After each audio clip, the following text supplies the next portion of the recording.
Very good evening, friends. Today is the second day of the 100 hours intensive coaching program we have started yesterday. And today amongst us, we have a great personality who's a trainer for judicial aspirants and also a trainer for Judicial Academy as well. And he has a passion towards law, that too civil law. He is an authority. Anything on civil jurisdiction, Sir has explanation in his own beautiful way. He is the author, he is a speaker, he is a trainer, and above all, an active practitioner and a human being. Sir has always been kind and considerate enough to support us every time when we invite him for program. In fact, I should appreciate it was Sir who took the first initiative to start the webinar along with us. And so, Sir is with us today. And he is going to start and he is going to take many sessions.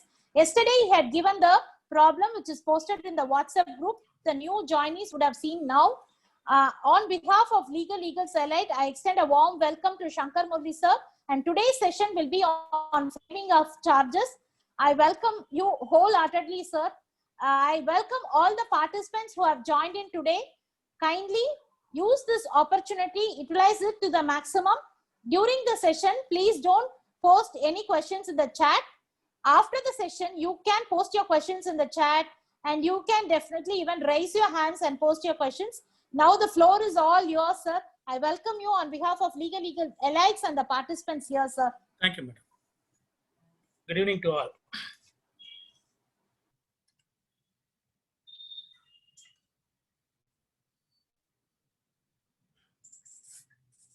Framing of issues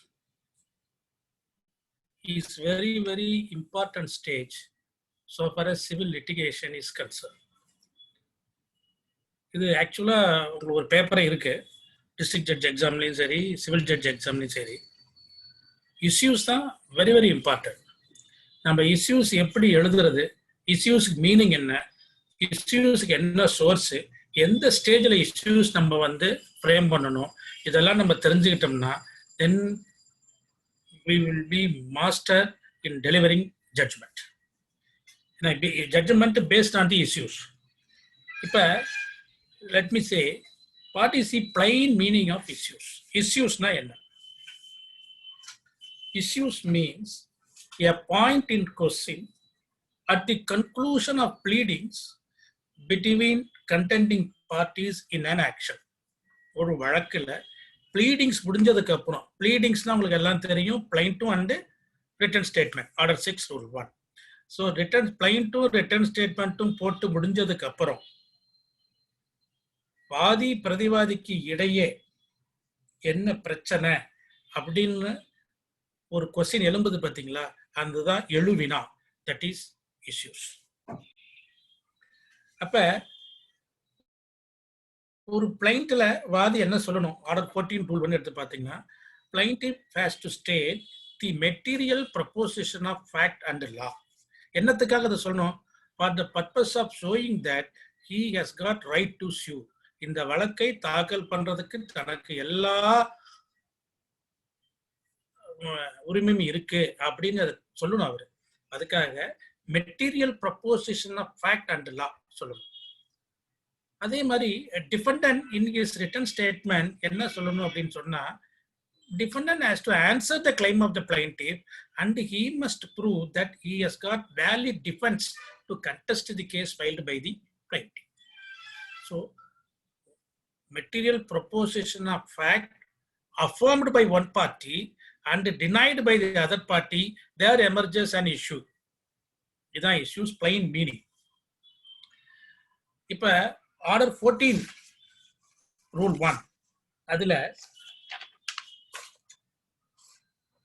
order 14 rule 1 எடுத்து பார்த்தீங்கன்னா, material proposition of fact and law affirmed by the plaintiff and denied by the defendant எல்லாம் சொல்லிட்டே வரும் பொழுது, order 14 sub rule 1 sub clause 6ல பார்த்தீங்கன்னா, when no defense is made out, court need not frame issues.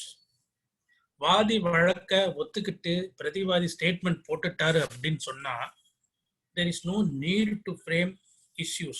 This is because admission is the best piece of evidence. it dispenses all other proof. Section 58 of Evidence Act உங்களுக்கு எல்லாமே தெரியும். அப்ப court என்ன பண்ணலாம்?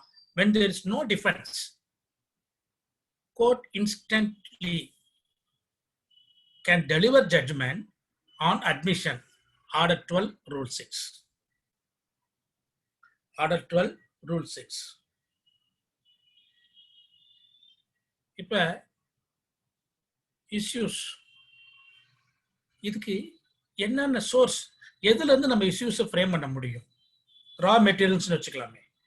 அப்படின்னு பார்த்தா இஷ்யூஸுக்கு எங்க இருந்து நம்ம எடுக்க முடியும் அப்படின்னு சொன்னா, the statement of the parties,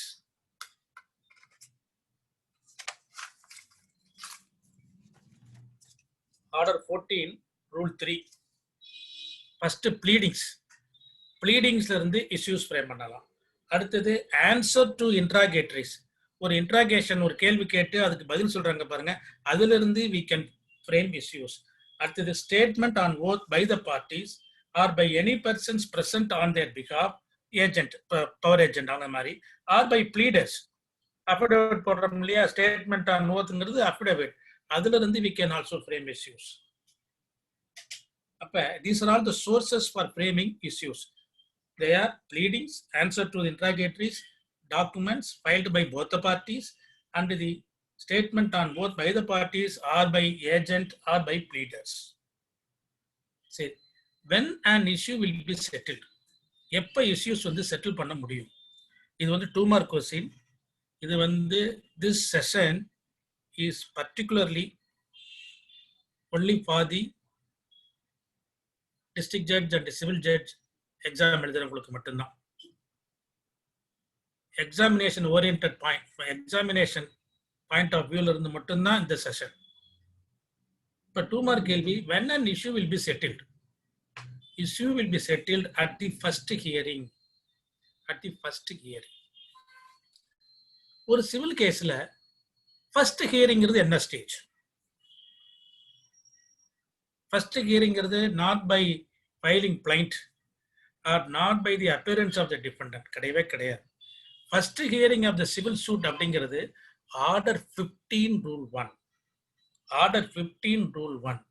அப்ப எப்படின்னா, when the court applies its mind and goes into the pleadings of the parties in order to understand their respective contention, அதுதான் ஃபர்ஸ்ட் ஹியரிங். ஃபர்ஸ்ட் ஹியரிங்ல தான் இஷ்யூஸை செட்டில் பண்ணுவாங்க. This is AIR 1989 Supreme Court, page 1599. AIR 1989 Supreme Court, page 1599. And AIR 1993 Supreme Court, 2525. AIR 1993 Supreme Court, page 2525. சரி, அப்ப what is the purpose of framing issues? The purpose of framing issues for the determination of the real points in controversy which needs to be decided. Determination of the real points in controversy which needs to be decided. AIR 2001, Supreme Court, page 490. AIR 2001, Supreme Court, page 490. Then how to frame issues? How issues எப்படி frame பண்றது, அதுக்கு அழகா ஒரு supreme court judgement நான் சொல்றேன். Framing of issues is nothing but crystallization of the conflict between the parties or distillation of the dispute between the parties. அதாவது ரெண்டு பேருக்கும், வாதி பிரதிவாதி, பிளைண்ட், ரிட்டன் ஸ்டேட்மெண்ட் ரெண்டுத்துலயும் போட்டு புழிஞ்சு சாரா ரெண்டு பேருக்கும் என்ன பிரச்சனை, எங்க வருது பிரச்சனை, வாதி என்ன சொல்றாரு, அதை எப்படி பிரதிவாதி மறுக்கிறாரு, அதனால என்ன ஒரு சாரம், ஒரு பிழிஞ்சு கொடுக்கறதுக்கூடிய ஒரு கொஸ்டின் தான் வந்து issues. Issues is nothing but a question. So it is a crystallization of the conflict or distillation of the dispute between the parties. So issues frame பண்ணும்போது court must be very, very cautious. Court is expected to peruse the pleadings of the parties in order to extract their essence, analyze the allegation of the parties, and the contents of the documents produced by them, and thereafter proceed to frame the issues. So pleadings என்னன்னு பார்க்கணும், என்ன பர்பஸ்க்கு அதை வந்து சுருக்கி to extract the essence, analyse the allegations, allegations என்னென்ன சொல்லியிருக்காங்கன்னு அதை பார்க்கணும், plus contents of the documents. Then the court can proceed to frame issues. This is reported in 2015 3 SEC page 624. 2015 3 SEC page 624. இப்ப ஆர்டர் 14 ரூல் 1 பார்த்துட்டோம், bleedings. அதுல defence இல்லாட்டி issues frame பண்ண வேண்டாம். இஷ்யூஸை பொறுத்த வரைக்கும் there are two kinds. One is issues of fact, issues of law. Third one இருக்கு mixed facts and mixed law. இது என்ன சார் புரியல? இப்ப ஒரு எக்ஸாம்பிள் சொல்றேன். Raman filed a suit for recovery of money of rupees 10 lakhs due on the promissory note executed by Krishnan வச்சுக்கோ. ராமன் கிருஷ்ணன் மேல 1 லட்சம் ரூபாய்க்கு ப்ராமிசரி நோட்ல கிருஷ்ணன் கையெழுத்து வாங்கிட்டு பணத்தை கொடுக்கல, கேஸ் போட்டார். இதுதான் பிளைண்ட் அலிகேஷன். இப்ப கிருஷ்ணன் வந்து என்ன சொல்றாரு, ஸ்டேட்மெண்ட் போடணும் இல்லையா, டிஃபென்ஸ் என்ன எடுக்கிறாருன்னா, இது மாதிரி இதுல உள்ள கையெழுத்து என் கையெழுத்தே இல்லைன்னு சொல்றாருன்னு வச்சுக்க.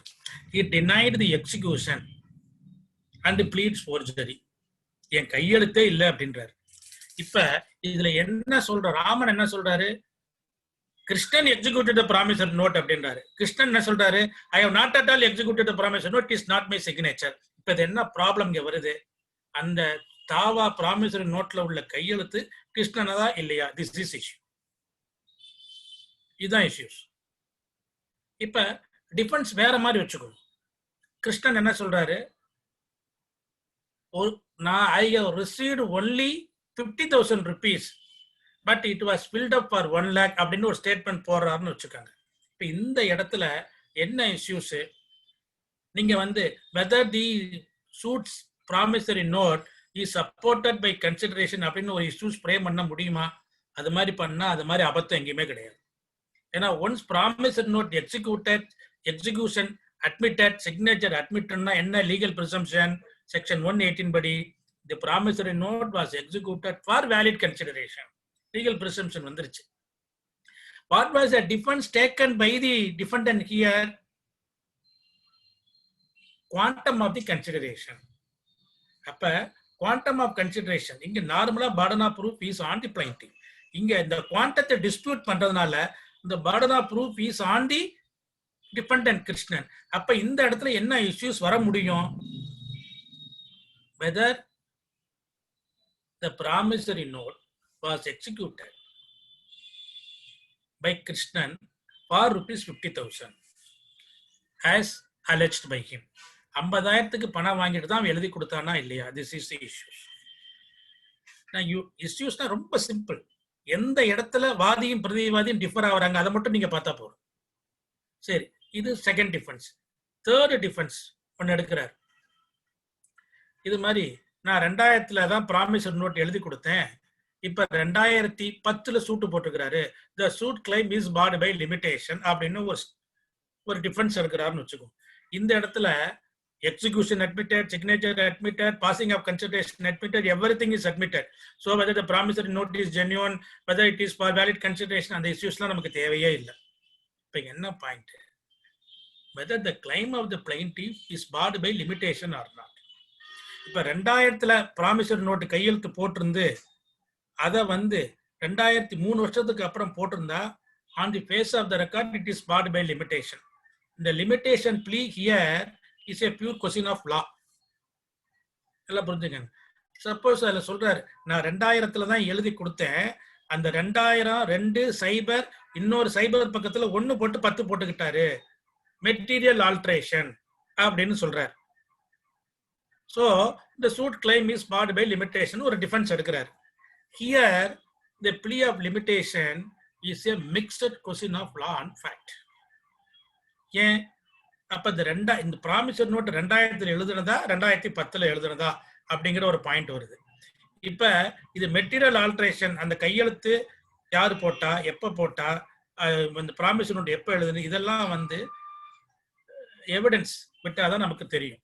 ஸோ எவிடன்ஸ் விட்டதுக்கு அப்புறம் if it is proved that the promissory note was executed in year 2000 வச்சுக்குவோம், automatically the suit claim is barred by limitation.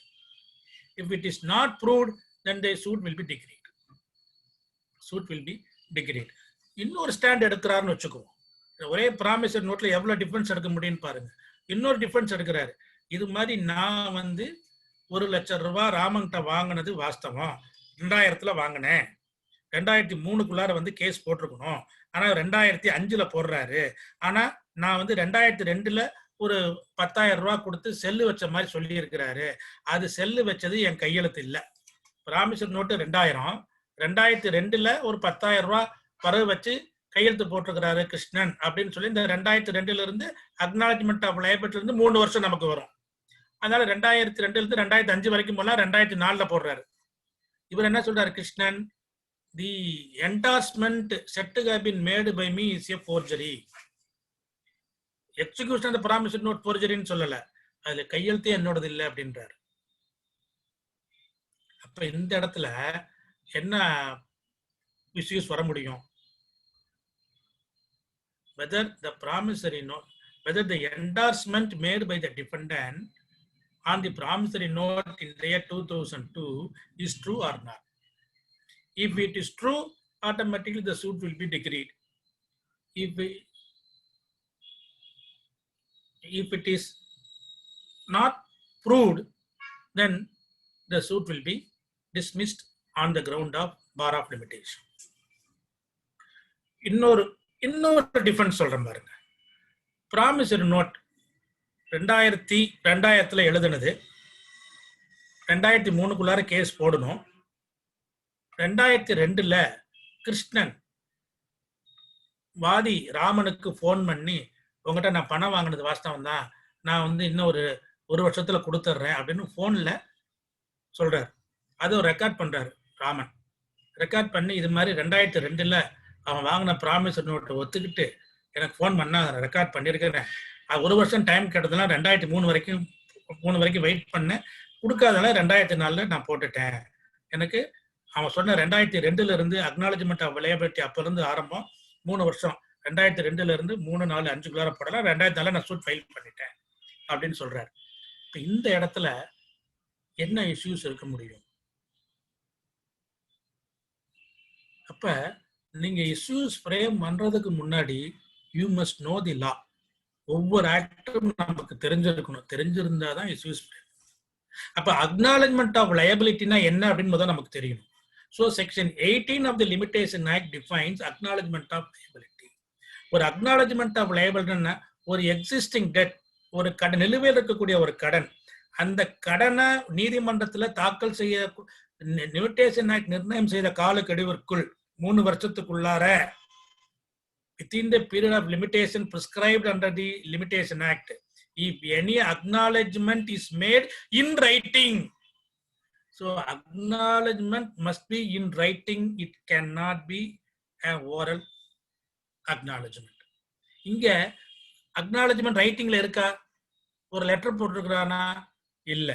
So acknowledgement through phone, oral. So oral acknowledgement cannot revive the period of limitation, because under section 18 of the Limitation Act, the acknowledgement of liability must be in writing within the prescribed period. அப்ப இந்த மாதிரி கேஸ்ல என்ன எழுத முடியும்? Whether the acknowledgement of liability by the defendant, whether the acknowledgement of the liability by the defendant by the oral acknowledgement revive the period of limitation. பண்ண முடியுமா? Definitely not, because you can take recourse under section 18 of the Limitation Act. So these are all the நம்ம questions of law, questions of fact. Questions of fact நமக்கு தெரியும்.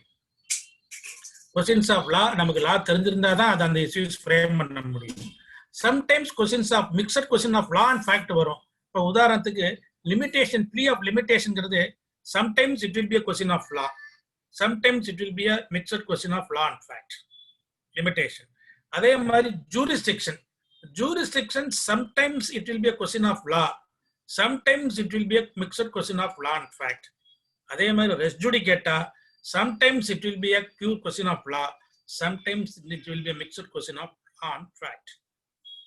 So நமக்கு சட்டம் தெரிஞ்சிருக்கணும், நீட்டா தெரிஞ்சிருந்து தான் நம்ம வந்து இஷ்யூஸை ஃப்ரேம் பண்ண முடியும். இப்ப நம்ம இஷ்யூஸ் வந்து ஃப்ரேம் பண்றதுக்கு இஷ்யூஸ்னா என்ன அப்படின்னு தெரிஞ்சுக்கிட்டோம். A point in question at the conclusion of pleadings between the contending parties in an action சொல்லியாச்சு.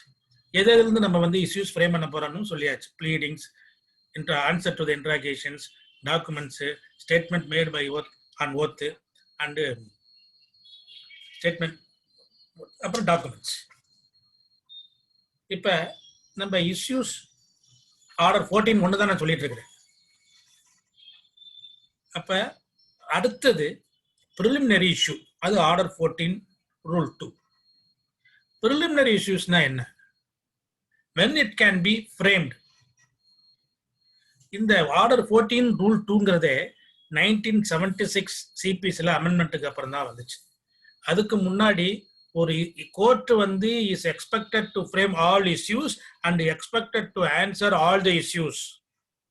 இந்த 1976 அமெண்ட்மெண்ட் வந்ததுக்கு அப்புறம் after the completion of the pleadings at the first hearing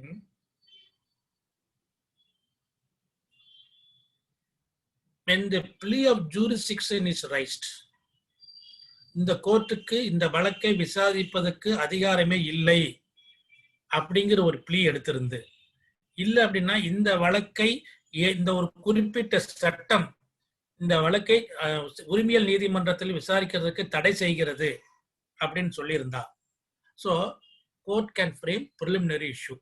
எப்ப that issue must be relating to the jurisdiction or bar to the suit created by any law in force. அப்ப ஜூரிஸ்டிக்ஷனை பொறுத்து இருக்கணும், இல்ல bar to the suit by any statute இருக்கணும். இருந்தா மட்டும்தான் court என்ன பண்ண முடியும்? ப்ரிலிமினரி இஷ்யூவை ரைஸ் பண்ண முடியும்.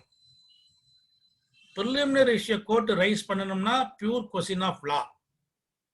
Mixed question of law and fact வந்து it can not be tried as a preliminary issue. Only pure question of law, that too relating to the jurisdiction and bar to the suit created by statute, இருந்தா மட்டும்தான் preliminary issue can be raised by the court. Once preliminary issue is raised and ultimately the court found this court has no jurisdiction or the jurisdiction of the court is barred under a particular statute, அப்படின்னா court என்ன பண்ணலாம்? preliminaries rice பண்ணி, since the court lacks jurisdiction inherently, the suit is dismissed. Suit is dismissed. பண்ணலாம். அப்ப pure question of லா இருக்கணும், that too relating to jurisdiction and bar to the suit. Question of லாவை மட்டும்தான் preliminaries rice பண்ண முடியும்னு சொல்லிட்டேன்.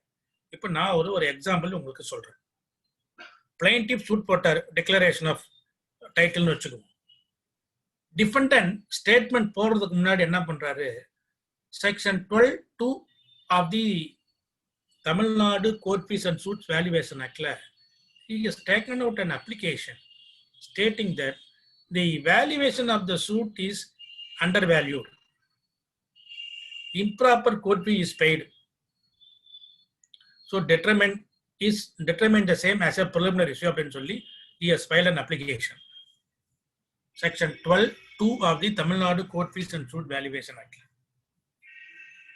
அதுக்கு முன்னாடி ஒரு விஷயம் உங்களுக்கு தெரிஞ்சுக்கணும். ஒரு வழக்குல ஒரு பிளைண்ட்ல கோர்ட் ஃபீஸ் கரெக்டா இல்லையா அப்படின்னு பாக்குறதுக்கு there are 3 stages. ஒன்னு, at the time of presentation of the blind file பண்ணும் போதே registry will look into the government will look into the prayer and the relief column and the court fees கரெக்டா இருக்கான்னு பார்க்கணும்.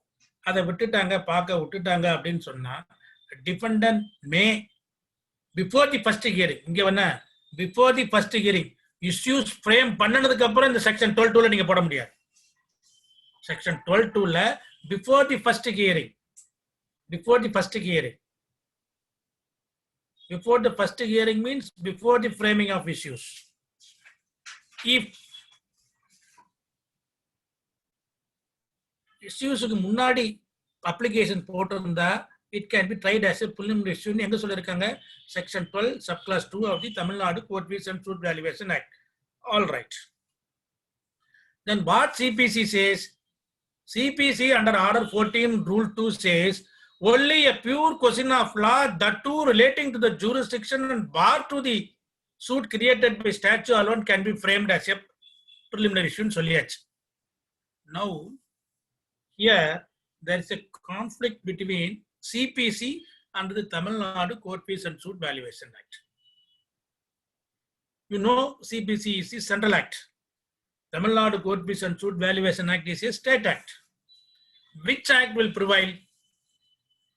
Which act will prevail? This is the very, very important moot question.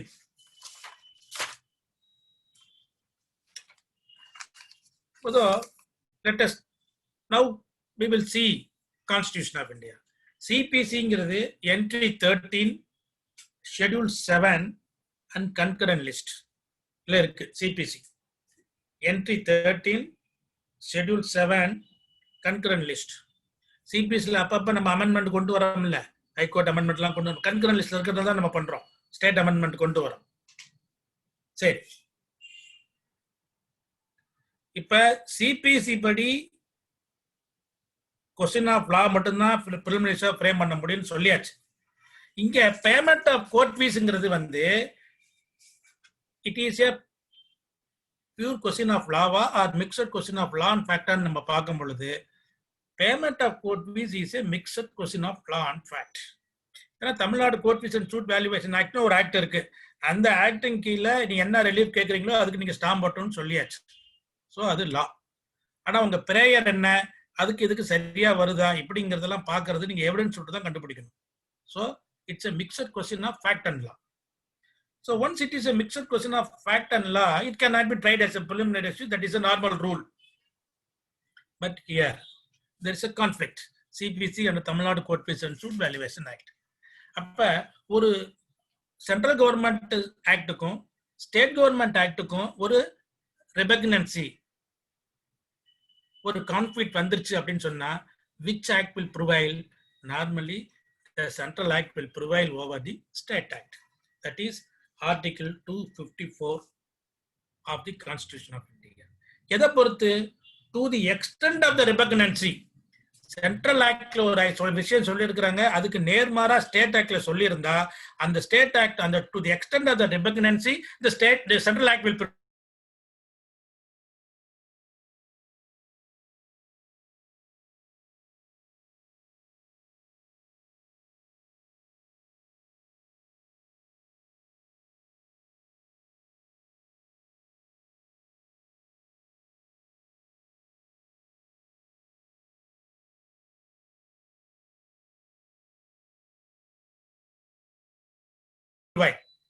So that state enactment is considered as a special enactment. Appa special enactment will prevail over the general enactment. Generally, specially best, non-derogant. Appa according to Article 254 subclass 2, since Tamil Nadu Court Fees and Suit Valuation Act was assented by the President of India, it prevailed over the central act, namely CPC. இப்ப நமக்கு answer வந்தாச்சு. So சிபிசில pure question of law தான் நீங்க முதல் நிலை எழுவினாவா எழுப்பணும் அப்படின்னு சொல்றது இங்க அடிபட்டு போயிடுச்சு. So under section 12(2) of the Tamil Nadu Court Fees and Suit Valuation Actல you can frame a preliminary issue whether the suit is properly valued, whether proper court fees are fixed. So you can frame preliminary issue. If the suit value is not properly valued, no proper court fees is paid, court என்ன பண்ணும், proper valuation என்ன, அதுக்கு எவ்வளவு stamp போட்டணும்னு சொல்லி check slip issue பண்ணுவாங்க. அந்த கோர்ட்டினுடைய pecuniary jurisdiction மேல போயிட்டா your plaint will be returned for its proper presentation under Order 7 Rule 10. So this is a இது வந்து ரொம்ப இம்பார்ட்டன்ட். நார்மலா நம்ம படிச்சுட்டு சிபிஎஸ்சி படிச்சுட்டு போகும்போது கேள்வி கேட்பாங்க, when a preliminary issue can be raised, நம்ம எல்லாம் உடனே எழுதிடுவோம். preliminary issue can only be raised when it is pertaining to the pure question of law, that too relating to the jurisdiction bar to the suit. நம்ம எழுதிட்டு வந்துடுவோம். This is an exception. எங்கெங்கெல்லாம் exception இருக்கோ அதைத்தான் நம்ம படிக்கணும். எல்லாத்துக்கும் தெரிஞ்சதை நம்ம படிச்சுட்டு போனா நம்ம மார்க் ஸ்கோர் பண்ண முடியாது. இந்த ஜட்ஜ்மெண்ட் வந்து 2012 5 CTC page 705. 2012 5 CTC page 705, Division Bench of our High Court. This judgment was made on reference. Refer பண்ணி சிங்கிள் ஜட்ஜ் ரெஃபர் பண்ணி டிவிஷன் பெஞ்ச் வந்து கொடுத்த ஜட்ஜ்மெண்ட் வந்து என்னன்னா, payment of court fee and the valuation of the suit can also be tried as a preliminary issue by virtue of Article 254 subclass 2. சரி, இப்ப நம்ம order 14 rule 1 பார்த்தாச்சு, order 14 rule 2 பார்த்தாச்சு, ஆர்டர் 14 ரூல் 3 சோர்சஸ் எங்கெங்கிருந்து நம்ம bleedings issues எடுக்கிறோம் அப்படின்னு சொல்லியாச்சு. இப்ப இங்க ஒரு முக்கியமான ஒரு விஷயம்,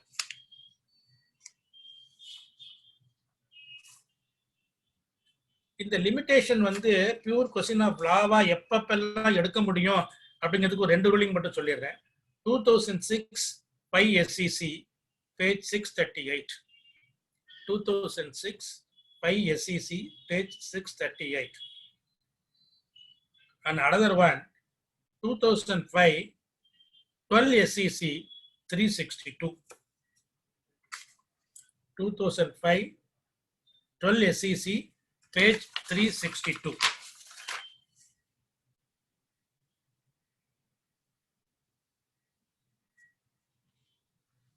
இப்ப பிளைண்ட் போட்டாச்சு, ஸ்டேட்மெண்ட் போறதுக்கு முன்னாடி இந்த கோர்ட்டுக்கு ஜூரிஸ்டிக்ஷன் இல்லை அப்படின்னு சொல்லி டிஃபெண்டன்ட் சொல்லலாம். டிஃபெண்டன்ட் வந்து அந்த பிளியை எடுக்கலன்னு வச்சுக்கோம். இப்போ கோர்ட் என்ன பண்ணலாம், whether or not the plea of jurisdiction is raised or not, it is the bounden duty of the court to see whether it has got jurisdiction to entertain the suit, whether the suit claim is barred by jurisdiction or not. So, it is the bounden duty of the court. This is 2011 8 SCC page 249. 2011 8 SCC page 249. நான் வந்து why I am accentuating these judgment of Supreme Court அப்படின்னு சொன்னா, supreme கோர்ட்னுடைய பேசேஜில் இருந்து தான் எடுத்து தான் கேள்வியை கேட்கிறாங்க. டிஃபைன் இஷ்யூஸ் அப்படின்னு சொன்னா, it is nothing but crystallization of the conflict or distillation of the dispute between the parties. Supreme Court judgment அதுக்கு நீங்க படிச்சிருந்தீங்கன்னா தான் உங்களால ஆன்சர் எழுத முடியும். So that is why I am repeatedly quoting the judgment of the Supreme Court. இப்ப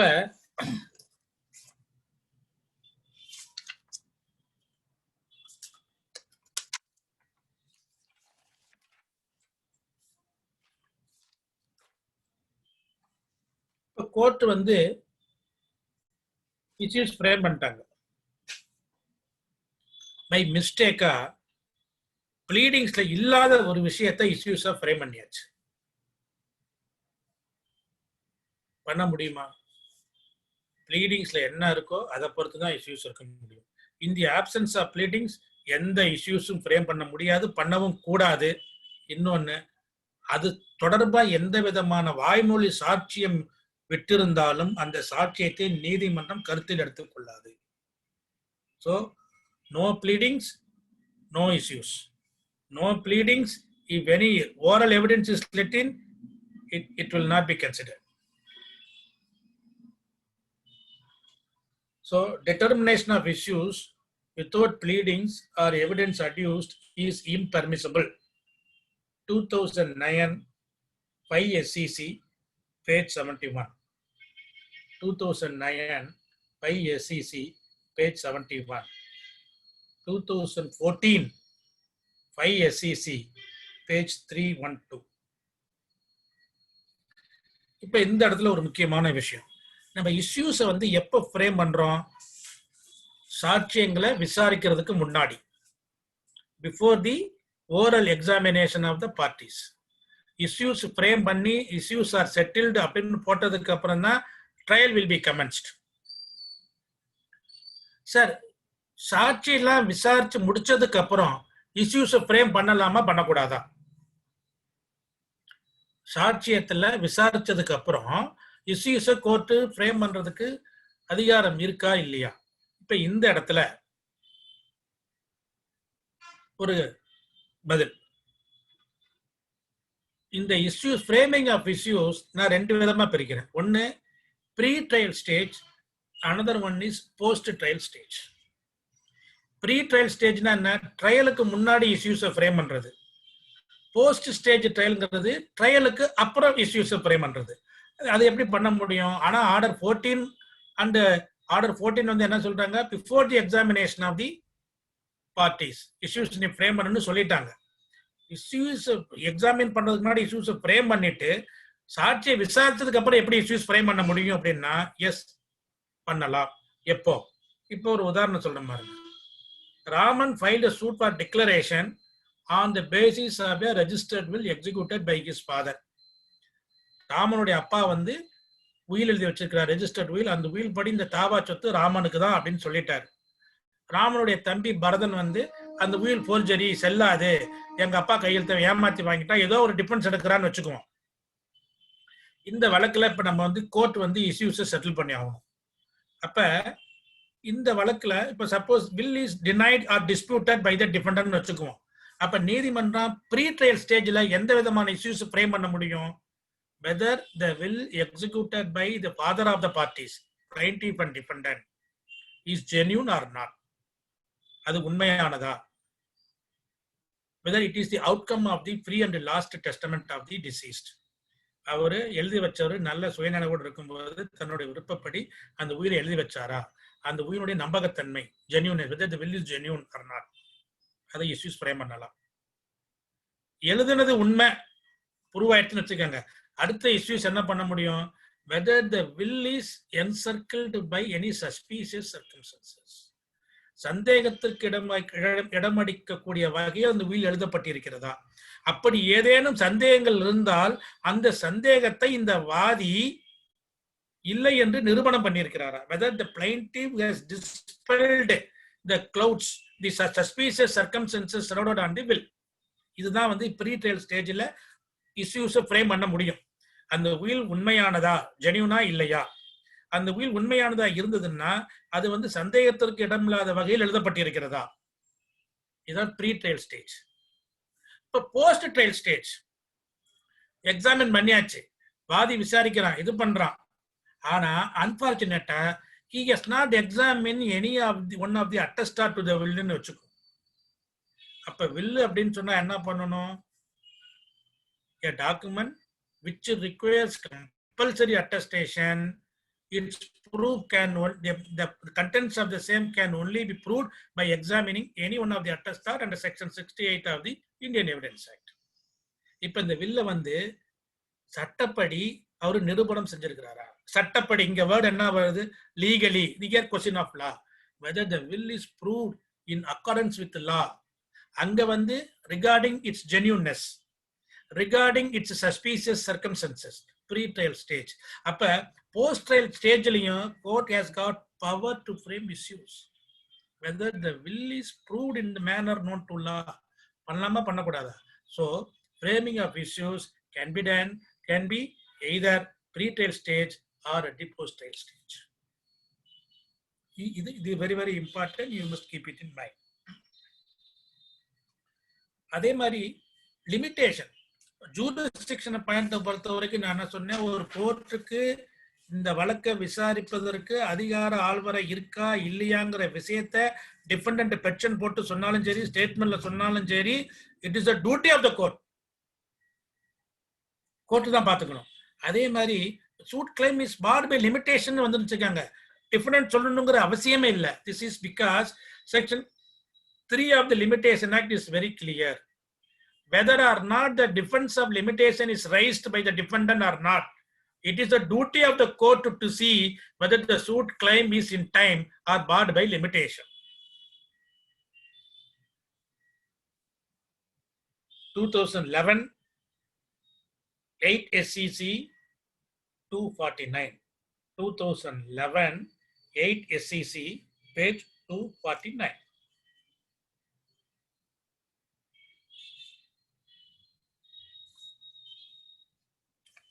இப்ப நிறைய பேருக்கு இன்னொரு டவுட் வரும், சார் ப்ளீடிங்ஸ் இருக்கு, இஷ்யூஸை ஃப்ரேம் பண்ணவே இல்லை.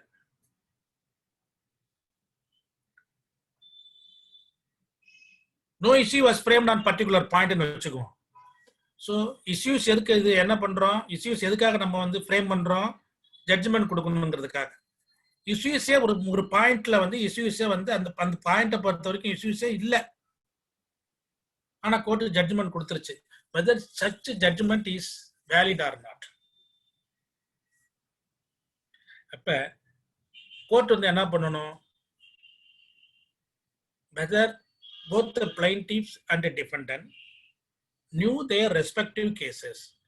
வாதிக்கும் பிரதிவாதிக்கும் அவங்க வழக்கு என்னன்னு தெரியுமா, தெரிஞ்சிருக்குதா, ரைட், தெரிஞ்சிருந்து அதுக்கு உட்பட்டு அவங்க வாய்மொழியாகவும் ஆவணங்கள் மூலியமாகவும் சாட்சியம் அளித்திருக்கிறார்களா, whether they have let in evidence both oral and documentary. அதை பார்க்கணும்.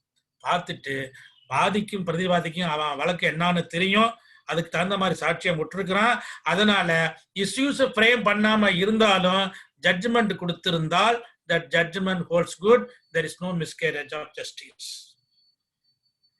When both the parties knew their respective cases, went on trial, let in evidence both oral and documentary, then the degree is valid, it is not void, it cannot be termed as a nullity, it holds good.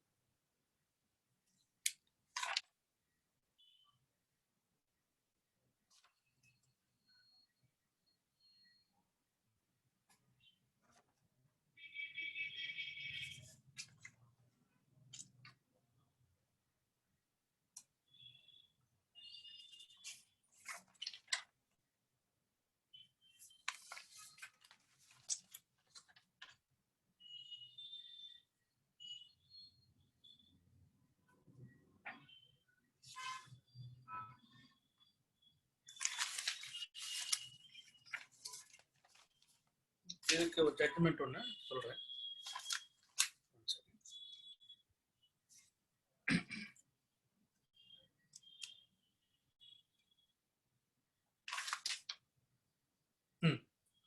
AR 2003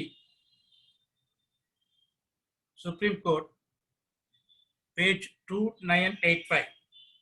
AR 2003 Supreme Court page 2985. 2015 3 SCC page 624. 2015 3 SCC page 624. அடுத்தது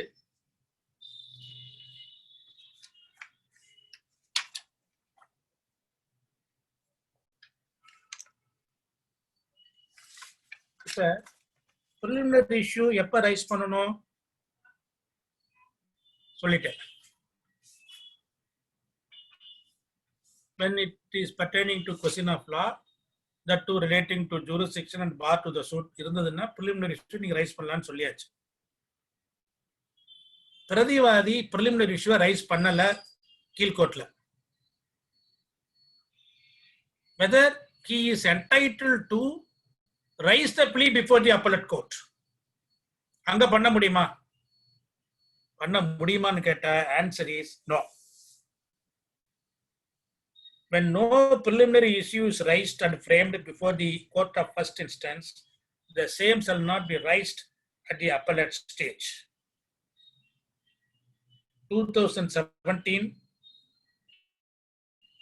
for SEC, 2017 for SEC, page 1654.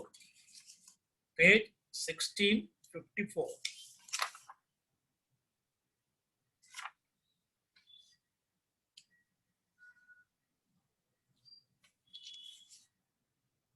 இப்போ order 14 rule 1 rule 1ல இஷ்யூஸ்னா என்ன? Material proposition of fact and law accepted by the plaintiff, denied by the defendant. Defence இல்லாம இருந்தா issues frame பண்ண வேண்டியது இல்லை. Mixed question of issue of fact, issue of law, mixed question of law and fact. Order 14 rule 2 preliminary issue எப்போ raise பண்ணலாம். Order 14 rule 3 sources for framing issues, pleadings, documents, statement on oath, answer to the interrogation. இப்போ order 14 rule 4. இப்போ நீதிமன்றம் ஒரு இஷ்யூஸை frame பண்ணணும். பண்றதுக்கு முன்னாடி நார்மலா நீதிமன்றம் அந்த பிளைண்ட் எடுத்து பார்க்கும், ஸ்டேட்மெண்ட் எடுத்து பார்க்கும், டாக்குமெண்ட் எடுத்து பார்க்கும், எல்லாம் பார்க்கும். பட் கோர்ட் ஃபீல்ஸ் இந்த இஷ்யூஸை ஃப்ரேம் பண்றதுக்கு இந்த பார்ட்டியை விசாரிக்கணும், இல்ல இந்த இஷ்யூஸை ஃப்ரேம் பண்றதுக்கு இந்த பார்ட்டி இந்த டாக்குமெண்ட்டை போடணும் அப்படின்னு ஃபீல் பண்ணுனா நினைச்சா அண்டர் ஆர்டர் 14 ரூல் 4ல court can postpone the framing of இஷ்யூஸை ஃப்ரேம் பண்றதை தள்ளி வச்சுட்டு court can examine any of the parties, court can compel any of the parties to the suit to produce document for the purpose of framing issues. This is order 14 rule 4. Whose duty it is? Yaar issues frame pannom? Advocate ah, court ah? It is the duty of the court to frame issues. நம்ம நார்மலா என்ன பண்றோம்? We are filing only draft issues just to facilitate the court to frame issues. So framing of issues is the duty of the court.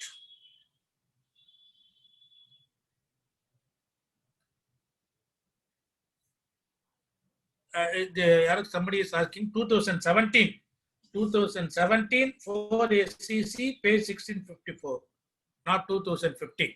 It is 2017. All right. இப்ப court ஒரு issues frame பண்ணியாச்சு. பண்ணதுக்கு அப்புறம் trial நடக்குது. Judgement சொல்ற போற சமயத்துல court feels நம்ம ஏற்கனவே ஃப்ரேம் பண்ண இஷ்யூஸ் சரியா இல்லையே, அதனால இன்னொரு அடிஷனல் இஷ்யூஸ் ஃப்ரேம் பண்ணலாமா, இல்ல ஏற்கனவே ஃப்ரேம் பண்ண இஷ்யூஸ் தப்பா இருக்குது, அதை டெலீட் பண்ணிட்டு அதை ரீகாஸ்ட் பண்ண முடியுமா, இல்ல ஏற்கனவே ஃப்ரேம் பண்ண இஷ்யூஸை அனல் பண்ண முடியுமா, இல்ல அமெண்ட்மெண்ட் பண்ண முடியுமா? Answer is definitely in affirmative. Court has got all power to frame additional issues, amend the issues, alter the issues, recast the issues at any time. At any time. Here, இப்ப நம்ம என்ன பண்ணுவோம், issues frame பண்ணியாச்சுன்னா சாதாரணமா நம்ம இந்த usual course வாதியோட வக்கீலும் பிரதிவாதி வக்கீலும் என்ன பண்ணுவாங்க, இஷ்யூஸ் என்னன்னு பார்த்துக்குவாங்க. அந்த இஷ்யூஸுக்கு தகுந்த மாதிரி தான் oral examination and document evidence நம்ம கொடுப்போம். யாரெல்லாம் விசாரிக்கணும், எந்தெந்த டாக்குமெண்ட்டை கொடுக்கணும், பேஸ்ட் ஆன் தி இஷ்யூஸ் பார்த்தா நம்ம we will let in evidence கொடுத்துருவோம். நீதிமன்றம் நம்ம ட்ரையல் ஸ்டேஜ் கம்ப்ளீட் ஆயிடுச்சு, ஆர்குமெண்ட்டும் கேட்டுடுச்சு, ஜட்ஜ்மெண்ட் டெலிவர் பண்ற சமயத்துக்கு முன்னாடி நீதிமன்றத்துக்கு ஒரு டவுட் வந்துருச்சு, ஏற்கனவே ஃப்ரேம் பண்ண இஷ்யூஸ் தப்பா இருக்குது, அடிஷனல் இஷ்யூஸ் ஃப்ரேம் பண்ணணும் அப்படின்னு நினைச்சா என்ன பண்ணணும் அப்படின்னு சொன்னா நீதிமன்றம் court must issue notice to the plaintiff and advocate counsel. This is the additional issues framed by this court. If you want to let in evidence on the additional issues, you can let in evidence both oral and document. அவங்களுக்கு ஒரு opportunity கொடுக்கணும். அந்த ஆப்பர்ச்சுனிட்டியே கொடுக்காம நீதிமன்றம் தனக்கு தான் அதிகாரம் இருக்கு, ஆர்டர் 14 ரூல் 5ல இஷ்யூஸ் எப்ப வேணாலும் அடிஷனலா ஃப்ரேம் பண்ணிக்கலாம் அப்படின்னு நினைச்சு என்ன without giving any opportunity to the counsel appearing for both sides, if any additional issues is framed and answered, then it will be a very good ground for appeal. And it is a very good ground for appeal.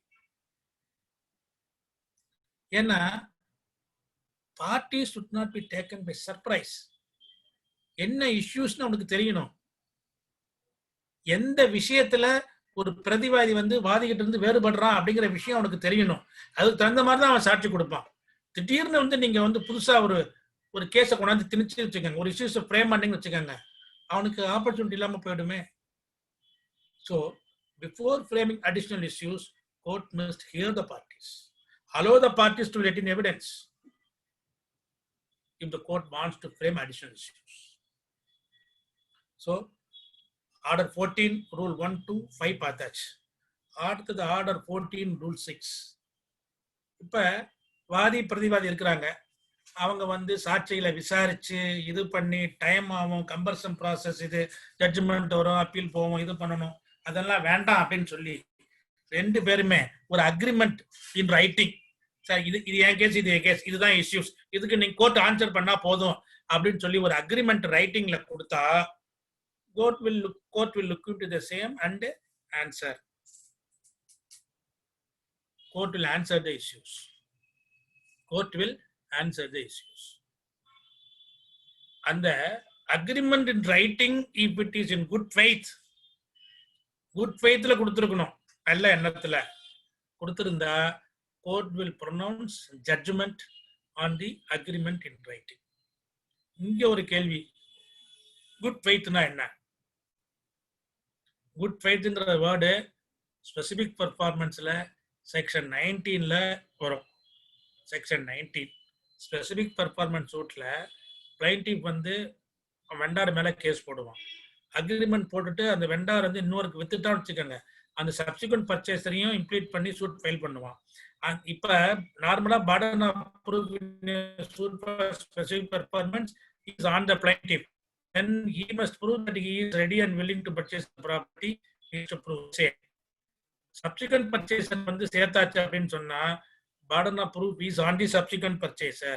என்ன சொல்லணும்? I have purchased the property in good faith. Word வந்து good faith.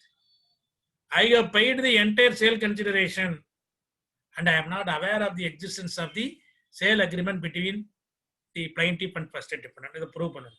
இப்போ இங்க good ஃபெய்த்ங்கிறது வந்து என்ன அப்படின்னு சொன்னா, good faith is a term defined under section 52 of the Indian Penal Code and section 2H of the Limitation Act and section 322 of the General Classes Act. You may done certain acts negligently, but if such act is done with due care and attention, then that act is said to be done in good faith. போதுமான அளவு அக்கறையோட நீங்க ஒரு செயலை செஞ்சிருக்கலாம், முட்டாள்தனமா கூட செஞ்சிருக்கலாம், அஜாக்கிரதையா செஞ்சிருக்கலாம், இருந்தாலும் உங்களுடைய செயல் வந்து நல்ல எண்ணத்தின் அடிப்படையில் செய்யப்பட்ட செயலாகவே கருதப்படும். அந்த டெஃபினிஷன் எடுத்து படிச்சு பாத்தீங்கன்னா தான் தெரியும். So Order 14 Rule 6 la, if the agreement writing is made in good faith, if the issues are framed, if the answer is given, then the court will pronounce judgment on the agreement in writing. This is Order 14 Rule 7. So Order 14 Rule 1 to Rule 7 na issues. Issues ingiradhu third important stage of a civil case. ஒரு civil வழக்குல ஒரு மனித உடம்பா வச்சுக்கிட்டோம்னா heart தான் வந்து framing of issues. Issues ஒழுங்கா frame பண்ணாதான் ஜட்ஜ்மெண்ட்டே கொடுக்க முடியும், இல்ல everything will be collapsed. Suppose ஒரு டிகிரி வித்தவுட் ஜூரிஸ்டிக்ஷன், கோர்ட்டுக்கு ஜூரிஸ்டிக்ஷனே இல்ல, ஒரு டிகிரி கொடுத்துட்டாங்க, அந்த டிகிரி நம்ம என்ன பண்ணலாம்? The degree is valid. That degree is nullity. பேஸே இல்லையே, ஃபண்டமெண்டல் இல்லையே, ஜூரிஸ்டிக்ஷனே உனக்கு கிடையாது, கோர்ட்டுக்கு அதிகாரம் இல்லையா, ஒரு ஜூரிஸ்டிக்ஷன் கிடையாது, எல்லாரும் வேறு. இப்போ சர்பாசி ஆக்ட்ல செக்ஷன் 34ல சிவில் கோர்ட்டு கேஸ் போட முடியாது. அது மாதிரி இன்கம் டேக்ஸ் ஆக்ட்ல 296 ஐ திங்க் ஸோ சிவில் கோர்ட்டுக்கு ஜூரிஸ்டிக்ஷன் கிடையாது. ஒவ்வொரு ஆக்ட்லயும் சில இதெல்லாம் சொல்றாங்க இல்லையா, இந்த கோர்ட்டுக்கு சிவில் நீதிமன்றது அதிகாரம் இல்லை அப்படிங்கும் போது அதை ஓவர் கம் பண்ணி if any degree is passed, that degree is nullity, it will not bind the parties even if it attained finality. Supreme court போய் கன்ஃபார்ம் ஆயிருந்தா கூட it will not bind the subordinate judiciary, it will not operate as res judicata. இந்த மூணு ruling மட்டும் note பண்ணிக்கங்க please. 2009 2 SCC page 315. 2009 2 SCC page 315. 2011 10 SCC page 543. 2011 10 SCC page 543. Last one, AR 2015 Supreme Court page 2006. AR 2015 Supreme Court page 2006.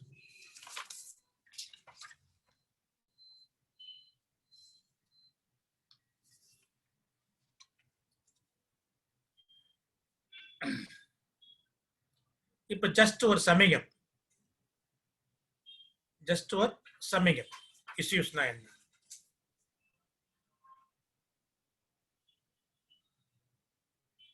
இன்னொன்னு, நீங்க issues frame பண்ணும் பொழுது ஒரு particular document is admissible, whether the document is admissible in evidence in issues frame பண்ண முடியுமா? பண்ணவே கூடாது. admissibility is different. அது இஷ்யூவா நீங்க கொண்டு வரக்கூடாது. அப்ப அதே மாதிரி material proposition of fact or law affirmed by one party and denied by the other party. எதுக்காக plaintiff affirm பண்றான்? He has got right to sue. எதுக்காக அவன் deny பண்றான் defendant? He has got valid defense to the case of the plaintiff. இந்த காரணத்துக்காக தான். So issuesங்கிறது a point in question. At the conclusion of pleadings, repeatedா என்ன சொல்றேன், this is அடிக்கடி கேக்குறாங்க, define issues. Issuesக்கு definitionே கிடையாது. This definition is Oxford Dictionary definition. Oxford English Dictionary definition of issue means a point in question at the conclusion of pleadings between contending parties in an action. So when an issue will be settled, issues will be settled at the first hearing. When there is no defense, framing of issues is necessary or not. When there is no defense, there is no need to frame issues. Order 14, Rule 1, Subclass 6.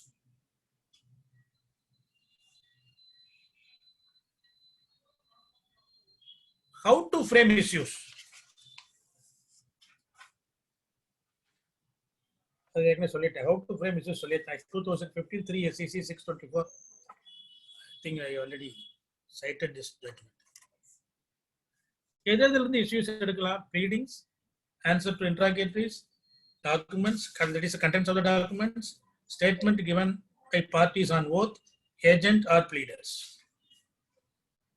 So, in the absence of pleadings, no issues can be framed.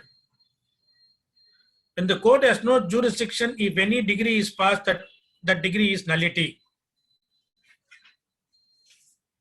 Even in the absence of framing of issues, when both the parties knew their respective cases, went on trial, let in evidences, then the judgment holds good. It will not amount to miscarriage of justice.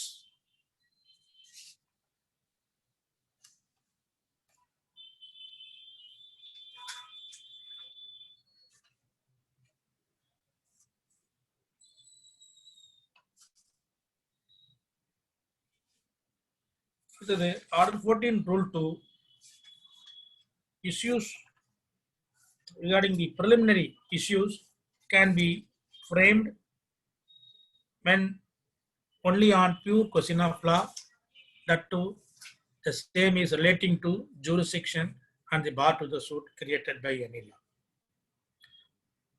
When the court feels that it has to examine some parties or peruse certain documents, court can compel the oral examination of the parties or produce the documents. Order 14, Rule 4. Court has got power to frame issues, frame additional issues, amend the issues, alter the issues, annul the issues, recast the issues. Order 14, Rule 6. Agreement in writing, expecting the court to deliver, answer the issues, and deliver the judgment on it. Order 14, Rule 7. Provided the agreement in writing must be in good faith. So now we are all well versed how to frame issues. The issues question of fact, issues of law, issues of fact, mixed issues of fact and law. அதுக்கு example நான் உங்களுக்கு சொல்லிட்டேன். Limitation, jurisdiction, res judicata. Sometimes it will be a pure question of law. Sometimes it will be a mixed question of law and fact. But the payment of court fees and valuation of the suit is all can also this regarding the same. It can be raised as a preliminary issue by virtue of Order 12, Section 12(2) of the Tamil Nadu Court Fees and Suit Valuation Act. Court, without giving any opportunity to the parties, has no power to frame additional issues and answer the same. But now, after knowing how to frame issues, next step is to deliver judgment.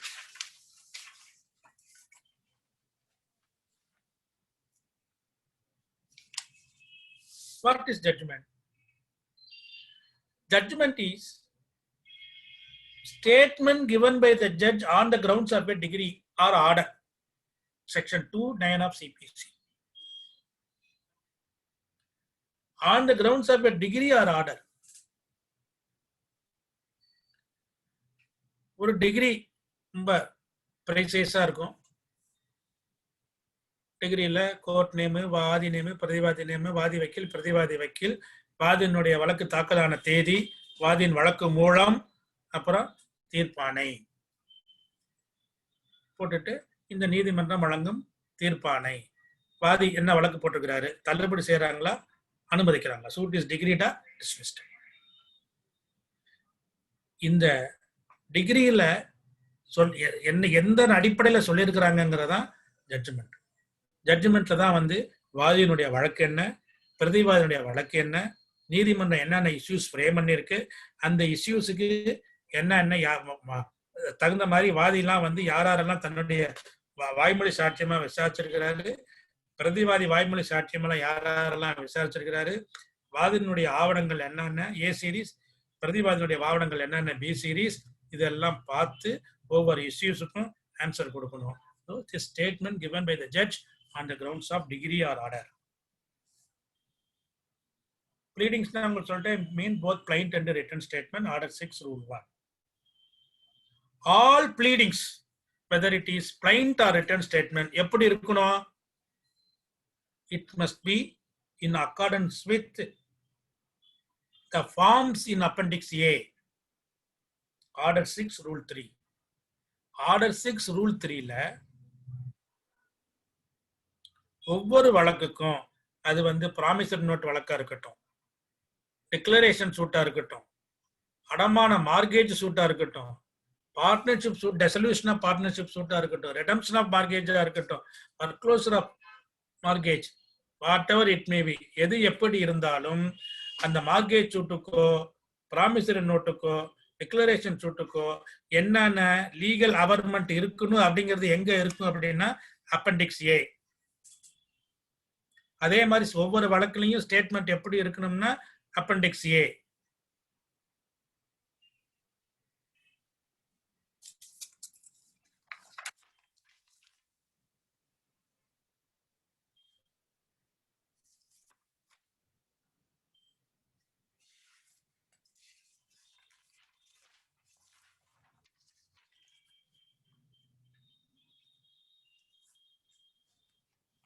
ஒரு judgment எப்படி இருக்கணும், ஒரு judgment எப்படி இருக்கணும் அப்படின்னா order 20, Rule 4, Subclass 1. எப்படி இருக்கணும்னா judgment shall contain other than the judgment of small cause. அதை தவிர மற்ற கேஸ்ல உள்ள ஜட்ஜ்மெண்ட் எப்படி இருக்குன்னா it shall contain a concise statement of the case, the point for determination, the decision thereon and the reason for such decision. So judgment எப்படி இருக்கணும் அப்படின்னு சொன்னா வாதி பிரதிவாதி வழக்கினுடைய சாராம்சம், concise statement of the both the parties. Point for determination, point for determination என்ன, issues, அந்த இஷ்யூஸுக்கு என்ன டெசிஷன் தீர்வு, அந்த தீர்வு கொடுத்ததுக்கான காரணம், ratio decidendi. So concise statement, point for determination, decision, reason for such a decision. So argument கேட்ட 60 நாள்ல இருந்து 60 நாளைக்குள்ளார ஜட்ஜ்மெண்ட் கொடுக்கணும். Order 20 rule 1.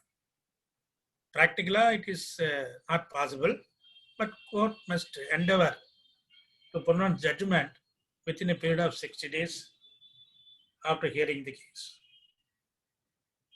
அடுத்தது, in the absence of preliminary issue, court is bound to answer all the issues.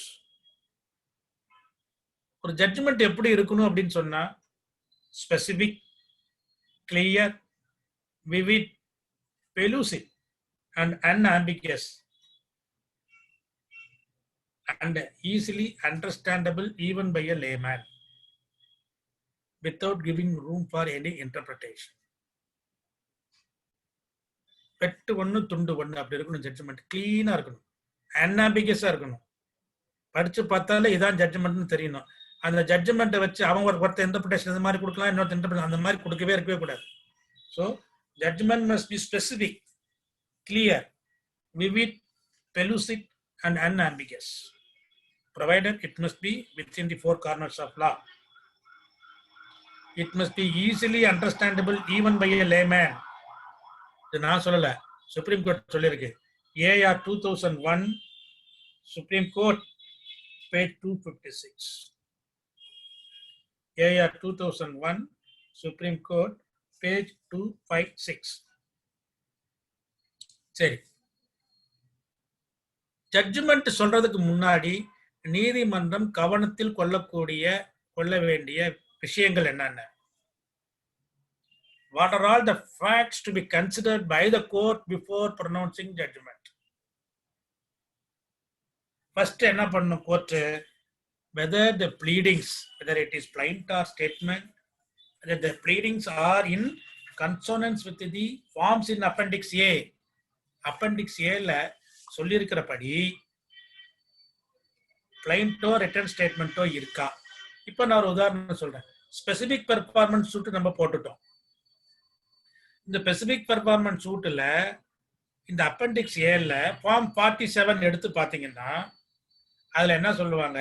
In a suit for specific performance the plaintiff in the plaint shall state, word என்ன? Shall state that he is always or has been ready and willing to perform his part of contract அப்படிங்கிற வாசகம் இருக்கணும். கவர்மெண்ட்ல சொல்லி இருக்கணும். எங்க? Form 47.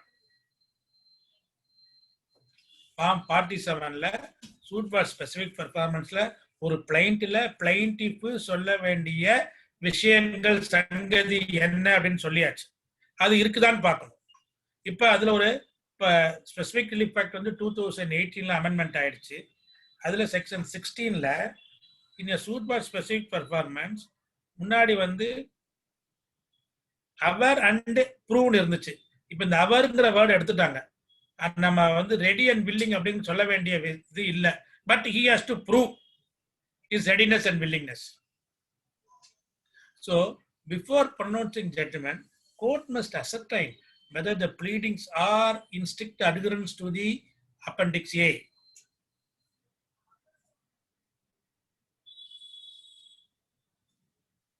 அப்புறம் statement made on oath by the parties or advocate or power agent. Answer to the interrogatory is delivered. The contents of the documents produced by either party. Whether the court has got jurisdiction or not. இந்த இடத்துல ஒரு point ஒன்று, court வந்து ஒரு preliminary issue raise பண்றாங்க. Raise பண்ணி ஒரு judgment சொல்லிடுறாங்க, ஆர்டர் சொல்லிடுறாங்க. This court has no jurisdiction or the jurisdiction of court is barred under a particular statute. அப்படின்னா இதுக்கு மேல நம்ம அப்பீல் போறோம். அப்பீல்ல அப்பீலேட் கோர்ட் என்ன பண்ணுது, court has got jurisdiction decide பண்ணிட்டாங்க. Appeal allowed. நல்ல விஷயம் புரிஞ்சுக்காங்க. Court has framed a preliminary issue and held that it has no jurisdiction, dismissed the suit ultimately. Appeal போயாச்சு. அதுக்கு மேல அப்பீல்ல அப்பீலேட் கோர்ட் என்ன சொல்லுச்சு, no no no, the court has got jurisdiction, the degree was set aside. அப்ப appellate court என்ன பண்ணும், appellate court has to remand the case to the trial court,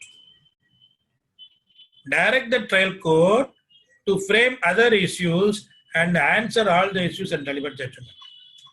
So remand எப்ப வரும் அப்படின்னா, when the court of first instance, when the trial court dismiss the suit on the preliminary point, when the appellate court set aside the order passed by the trial court,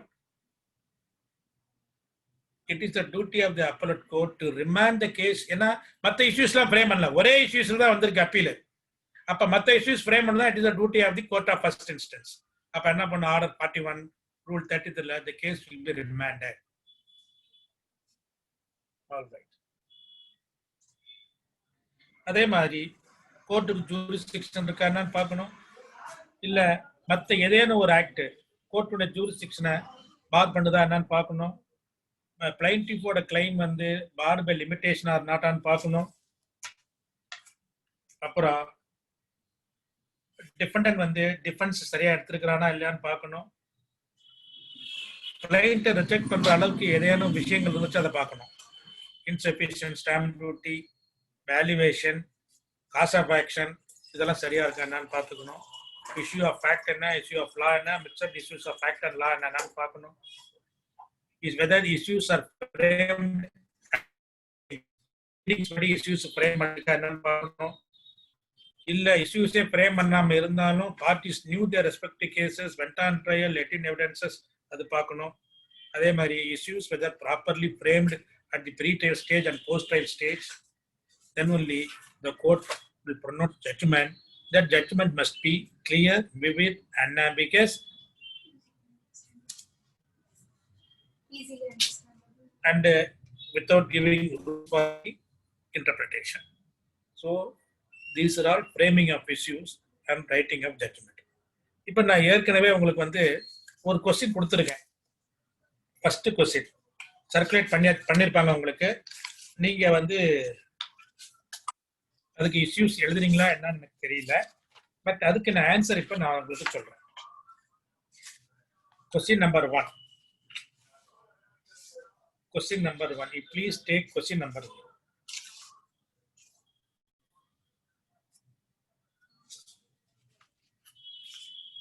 1. Slightly complicated, but I will try to explain you in easy manner. ரொம்ப தெளிவா நான் உங்களுக்கு சொல்றேன். Question number 1.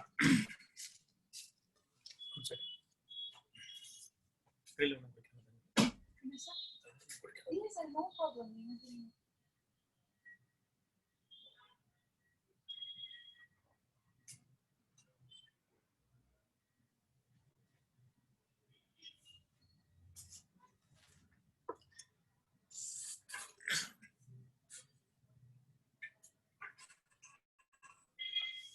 Question number 1.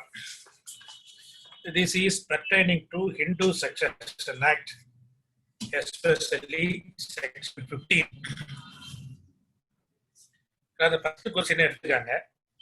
இந்த கொஸ்டினுக்கு நம்ம எப்படி issues frame பண்ண போறோம், எப்படி ஜட்ஜ்மெண்ட் சொல்ல போறோம் அப்படின்னு நான் சொல்லி தர போறேன்.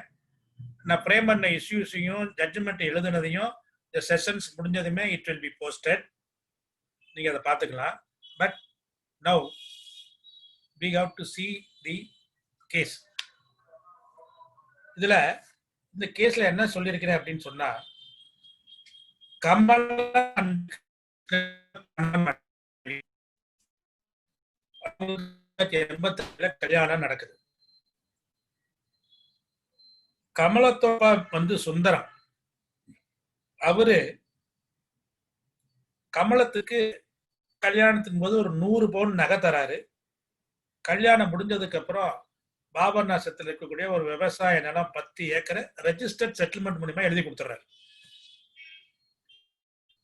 ஸோ 100 பவுன் நகையும் கொடுக்குறாரு. செட்டில்மெண்ட் என்ன வேர்டு எல்லாம் முக்கியமா புரிஞ்சுக்கோங்க. ரெஜிஸ்டர்ட் செட்டில்மெண்ட் மூலியமா 10 ஏக்கர் நிலம் விவசாய நிலம் பாபநாசத்துக்கு கொடுத்துட்டார். முடிஞ்சு போச்சு. யாரு? கமலத்தினுடைய அப்பா சுந்தரம். சுந்தரத்துக்கு 2 வாரிசு, ஒரே ஒரு பையன் ராஜா, இன்னொன்னு இந்த கமலம் பொண்ணு, 2 பேர் தான் வாரிசு. இந்த கமலத்துக்கும் கிருஷ்ணனுக்கும் வாரிசு யாருமே கிடையாது. கமலத்துக்கும் கிருஷ்ணனுக்கும் வாரிசு யாரும் கிடையாது. கமலத்தினுடைய கணவன் கிருஷ்ணன் முன்னாடியே செத்து போயிடுறாரு. அவருக்கு எந்த விதமான மூவபுளோ இம்மூவல் ப்ராப்பர்ட்டிஸும் எதுவும் கிடையாது. கிருஷ்ணன் சாகும் பொழுது அவருடைய வாரிசு யாரு? அவங்களுக்கு வாரிசு கிடையாது. கிருஷ்ணன் கமலத்துக்கு வாரிசு கிடையாது. கிருஷ்ணனுடைய வாரிசு கிளாஸ் 1 லீகல் யாரா இருக்க முடியும்? ஒய்ஃபு, அம்மா, குழந்தைங்க. ஒய்ஃப் இருக்கிறாங்க கமலம், அம்மா இல்ல, குழந்தைங்க கிடையாது. எப்போ ஒய்ஃப் மட்டும்தான். ஆனா அவர் சொத்து விட்டுட்டு போயிருக்கிறாரா? ஒண்ணுமே இல்லை. ஸோ அதனால கிருஷ்ணன் இறந்ததை பத்தி நமக்கு கவலை கிடையாது. இப்ப கமலா, கிருஷ்ணனுடைய ஒரே ஒரு தங்கச்சி இருக்கிறா ராணி. ராணிக்கு ஏற்கனவே செல்வத்தோட கல்யாணம் ஆயிடுச்சு. அவர் வந்து ஒரு ஸ்பின்னிங் மில் ஓனரு, செல்வ இருக்கிறாங்க. யாரு? கிருஷ்ணனுடைய தங்கச்சி ராணி பெரிய பணக்காரி, செல்வ செழிப்போட இருக்கிறான். ஆனா அந்த கமலத்தினுடைய சகோதரன் இருக்கிறானே ராஜா, அவனுக்கு எந்த விதமான சொத்துமே இல்லை. ஏன்னா அவங்க அப்பா சுந்தரம் எந்த சொத்தும் கொடுக்கல. பொண்ணுக்கு மட்டும் 10 ஏக்கர், பையனுக்கு ஒண்ணுமே செய்யல. அவன் ஏழ்மை நிலைமையில இருக்கான். இப்ப கிருஷ்ணன் கமலத்துக்கு வாரிசு யாருமே கிடையாது. கிருஷ்ணன் இறந்துட்டாரு. அதுக்கப்புறம் கமலம் இறக்குறாங்க. கமலம் இறக்கும் பொழுது எந்த விதமான உயிலோ செட்டில்மெண்ட்டோ எழுதல. She died intestate. Kamalam died intestate. இப்ப கமலத்தினுடைய வாரிசு யாரு? இதுதான் கேள்வி. கமலத்தினுடைய வாரிசு யாரு? இதுல என்ன பண்றான்? கமலத்தினுடைய சகோதரன் அண்ணன் இருக்கிறானே ராஜா, அவரு ஒரு சூட்டு போடுறாரு. என்ன போடுறாரு? Suit for declaration that he is the legal heir of deceased Kamalam and entitled to get the properties left by Kamalam. இந்த 10 ஏக்கரும் 100 பவுன் நகையும் அப்படியே வச்சிருக்கிறாங்க. அவர் என்ன சொல்றாரு? இந்த 10 ஏக்கரும் 100 பவுன் நகையும் எங்க அப்பா என் சகோதரிக்கு கொடுத்தாங்க. These are all the properties given, settled or inherited by my deceased sister from my father. அப்ப a Hindu female died அப்படின்னு சொன்னா, அவளுக்கு வாரிசு இல்லை அப்படின்னு சொன்னா, அவங்க அப்பா மூலியமா வந்த சொத்து அவங்க அப்பாவோட வாரிசு யாருக்கு போய் தான் சேரணும்னு சொல்லி செக்ஷன் 15(1)(b)ல சொல்றாங்க. அதனால கமலத்துக்கு வாரிசு யாரும் இல்லாததுனால, கணவனும் ஏற்கனவே இறந்து போயிட்டாரு, கமலத்துக்கு கிடைச்ச சொத்து பூரா என் அப்பா அவங்க கொடுத்ததுனால நான் தான் அவங்க legal hair. So according to section 15(1)(b) படி, according to section 15(2)(a), according to section 15(2)(a) படி நான் தான் இறந்து போன கமலத்துக்கு வாரிசு. அதனால இந்த சொத்துக்கு நான் தான் ஓனர்னு டிக்ளேர் பண்ணுங்கன்னு சொல்லி ஒரு சூட்டு போடுறார். அதே மாதிரி ராணி யாரு? கிருஷ்ணனுடைய தங்கச்சி. கமலத்தோட தங்கச்சி இல்ல, கிருஷ்ணனோட கமலத்துக்கு தங்கச்சி கிடையாது. ஒரே ஒரு அண்ணன் ராஜா, அவன் தான் ஏற்கனவே கேஸ் போட்டுட்டான். ராணிங்கிறது யாருன்னா கமலத்தினுடைய கணவன் கிருஷ்ணனுடைய தங்கை. அவ கேஸ் போடுறா. அவனும் சூட் ஃபார் டிக்ளரேஷன் போடுறா. என்ன போடுறா அப்படின்னு சொன்னா, இது மாதிரி செக்ஷன் 15(1)(b) படி ஒரு ஹிந்து ஃபீமேல் இறந்துட்டா அவங்களுக்கு வாரிசு இல்லை அப்படின்னு சொன்னா அந்த சொத்து அவனுடைய ஹஸ்பண்டோட ஹேருக்கு போகும். Hindu female died without issues, then the property will be devolved upon the heirs of husband. That is section 15(1)(b). படி நான் தான் இந்த சொத்துக்கு ஓனரு, அதனால சொத்துக்கு நான் தான் ஓனர் டிக்ளேர் பண்ணுங்க அப்படின்னு சொல்லி அவ கேஸ் ஃபைல் பண்றா ராணி. So now there are two suits. Issues are one and the same. Issues are one and the same. இப்ப ரெண்டு கேஸையும் கிளப் பண்ணி ஒரு காமன் ஜட்ஜ்மெண்ட் நம்ம கொடுக்கணும். அது காமன் ஜட்ஜ்மெண்ட் கொடுக்கறதுனா என்ன பண்ணணும்? இஷ்யூஸை ஃப்ரேம் பண்ணணும். இதுல என்ன விதமான இஷ்யூஸ் நம்ம ஃப்ரேம் பண்ணலாம்? ராஜா என்ன விஷயத்தை வந்து ஊர்ஜிதம் பண்றான், ராணி எந்த விஷயத்தை ஊர்ஜிதம் பண்றா, ராணியும் ராஜாவும் எங்க வந்து டிஃபர் ஆகுறாங்க, இதான பாயிண்ட். ராஜா என்ன சொல்றான்? நான் தான் கமலத்துடைய வாரிசுங்கிறான். ராணி என்ன சொல்றா? நான் தான் கமலத்தோட வாரிசுங்கிறான். அப்ப who is the legal heir of deceased Kamala? Who is the legal heir of deceased Kamala? அப்ப ராஜா போட்ட கேஸ்ல இஷ்யூஸ் என்ன பண்ண முடியும்? whether Raja is the legal heir of deceased Kamala. அதே மாதிரி whether Rani is the legal heir of the deceased Kamala. அடுத்தது whether deceased Kamalam inherited the properties from her father. சுந்தரத்துக்கிட்ட இருந்து இந்த ப்ராப்பர்ட்டி இன்ஹெரிட் பண்ணிருக்கிறாங்களா? வேர்டு ரொம்ப important. Inherited அப்படிங்கிற வேர்டை ரவுண்ட் பண்ணிக்காங்க. இப்ப அடுத்தது 15(1)(b), 15(2)(a ரெண்டுத்துக்கும் conflict. Hindu Succession Act book இருந்தா எடுத்து வச்சுக்காங்க. Section 15(1)(b), 1(a), sorry 1(b) and 15(2)(a.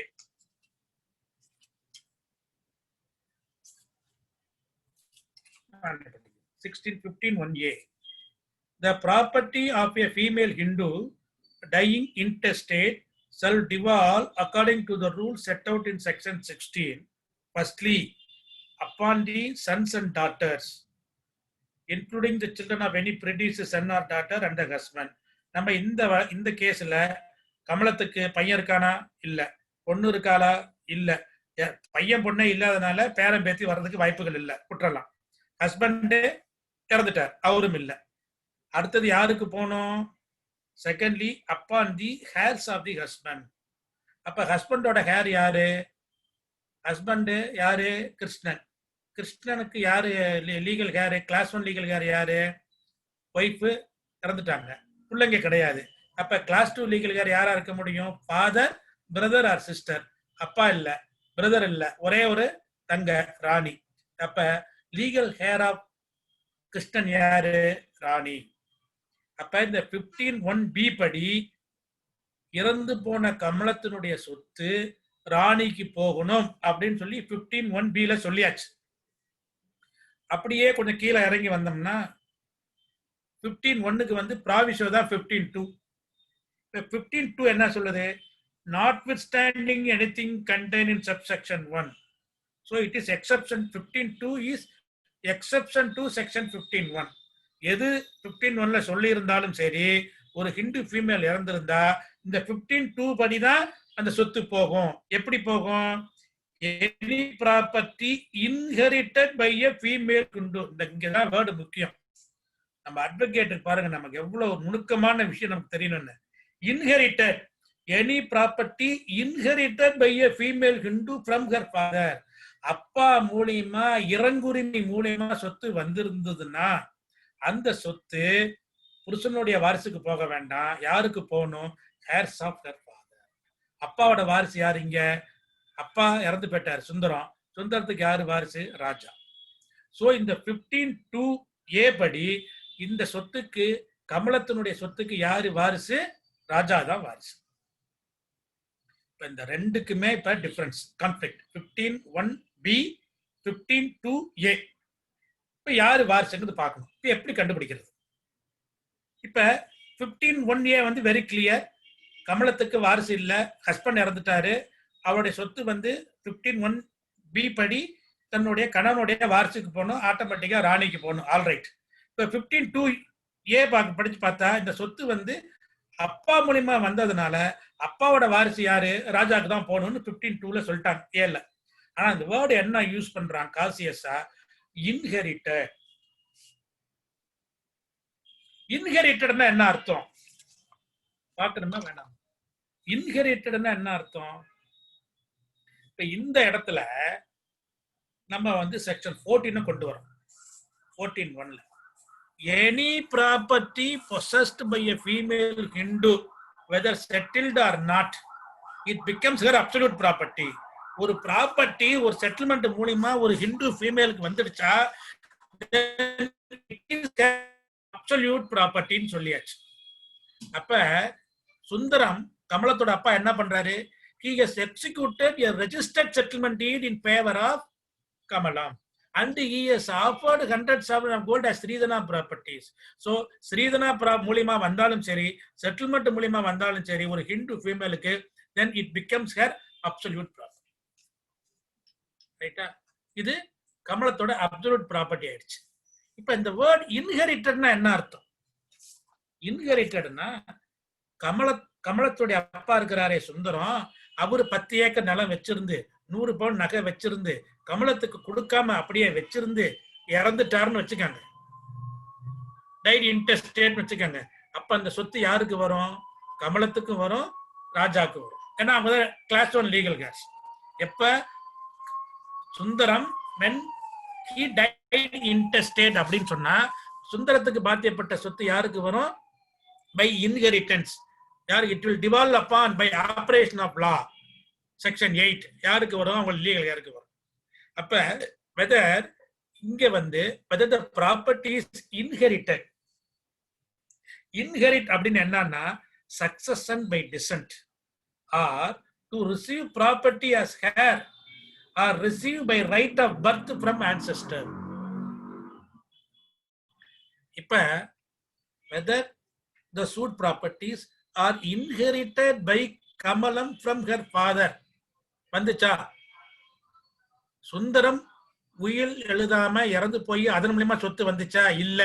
எப்படி வந்துருச்சு? property has already been settled by way of registered settlement deed in favor of Kamalam. 100 sovereign has already given as Sridhana property. So by virtue of section 14, it is her absolute property. So if it is her absolute property, na, when she died intestate, the properties are not inherited.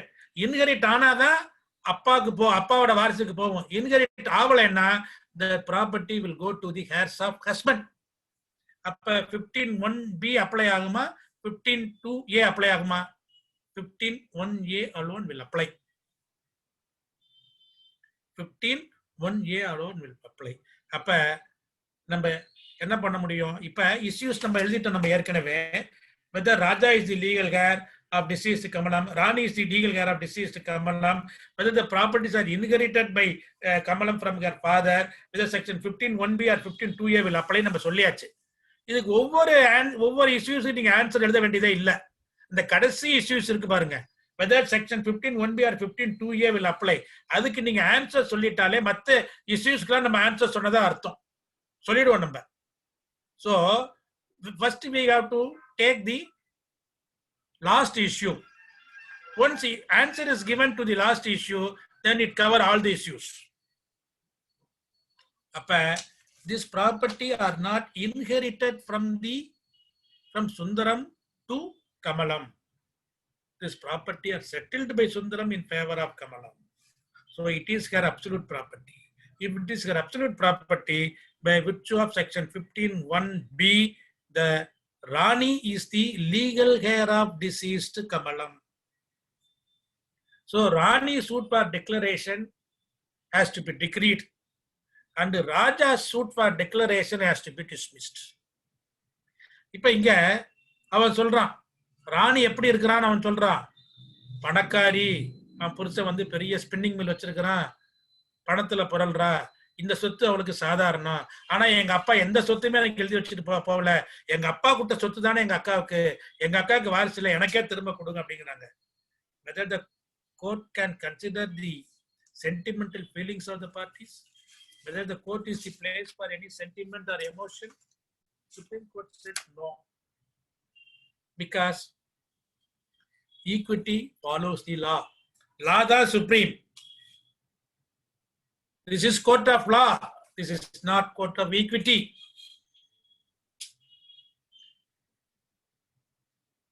அப்ப என்ன பண்ணலாம்? இஷ்யூஸ்க்கு answer பண்ணும் பொழுது கடைசி issues எடுத்து நம்ம reason சொல்லிட்டோம்னா you can cover all the issues.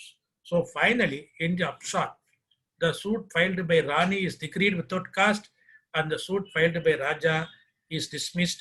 The suit filed by Rani is decreed and suit filed by Raja is dismissed with cost. இதுக்கு ரெஃபரன்ஸ் லேட்டஸ்டா 2019 1 Law Weekly page 411. நிறைய இருக்கு. 2019 1 Law Weekly page 411 Supreme Court judgment. இது வந்து ஒரு academic interest. இது வந்து ஒரு இந்து பெண்ணுக்கு இழைக்கப்பட்ட ஒரு அநீதியா இல்லையா? சொத்து யார்கிட்ட இருந்து வந்துச்சு? அவங்க அப்பாட்ட இருந்து வந்துச்சு. ஒரு தகப்பனார் தாம் எதுக்காக தன் பொண்ணுக்கு சொத்து கொடுக்குறாரு? தான் பொண்ணு நல்லா வாழணும், சந்தோஷமா இருக்கணும் அப்படிங்கிறதுக்காக தான் கொடுப்பாரு. அவ செத்து போனதுக்கு அப்புறம் அவளுக்கு வாரிசே இல்லாம இருந்தா தன்னுடைய மாப்பிள்ளையோட தங்கச்சி, அக்கா, அண்ணன் அவளா நல்லா இருக்கணும் கொடுக்கணும்னு நினைச்சிருப்பாரா?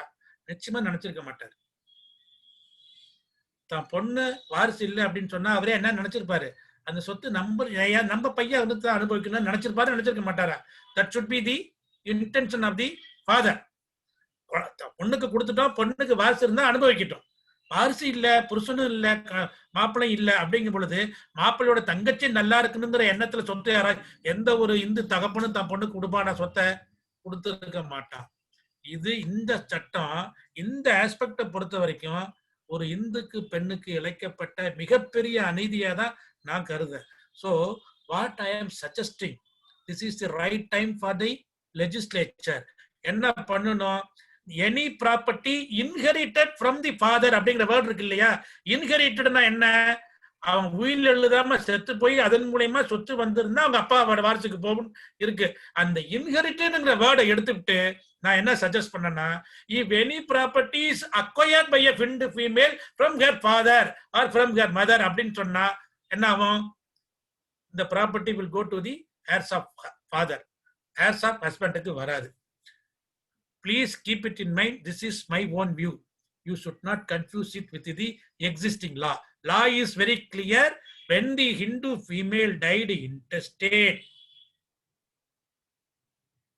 in the absence of inheritance of the property from her father, it will go, in the absence of his class 1 legal heir, it will go to the heirs of husband.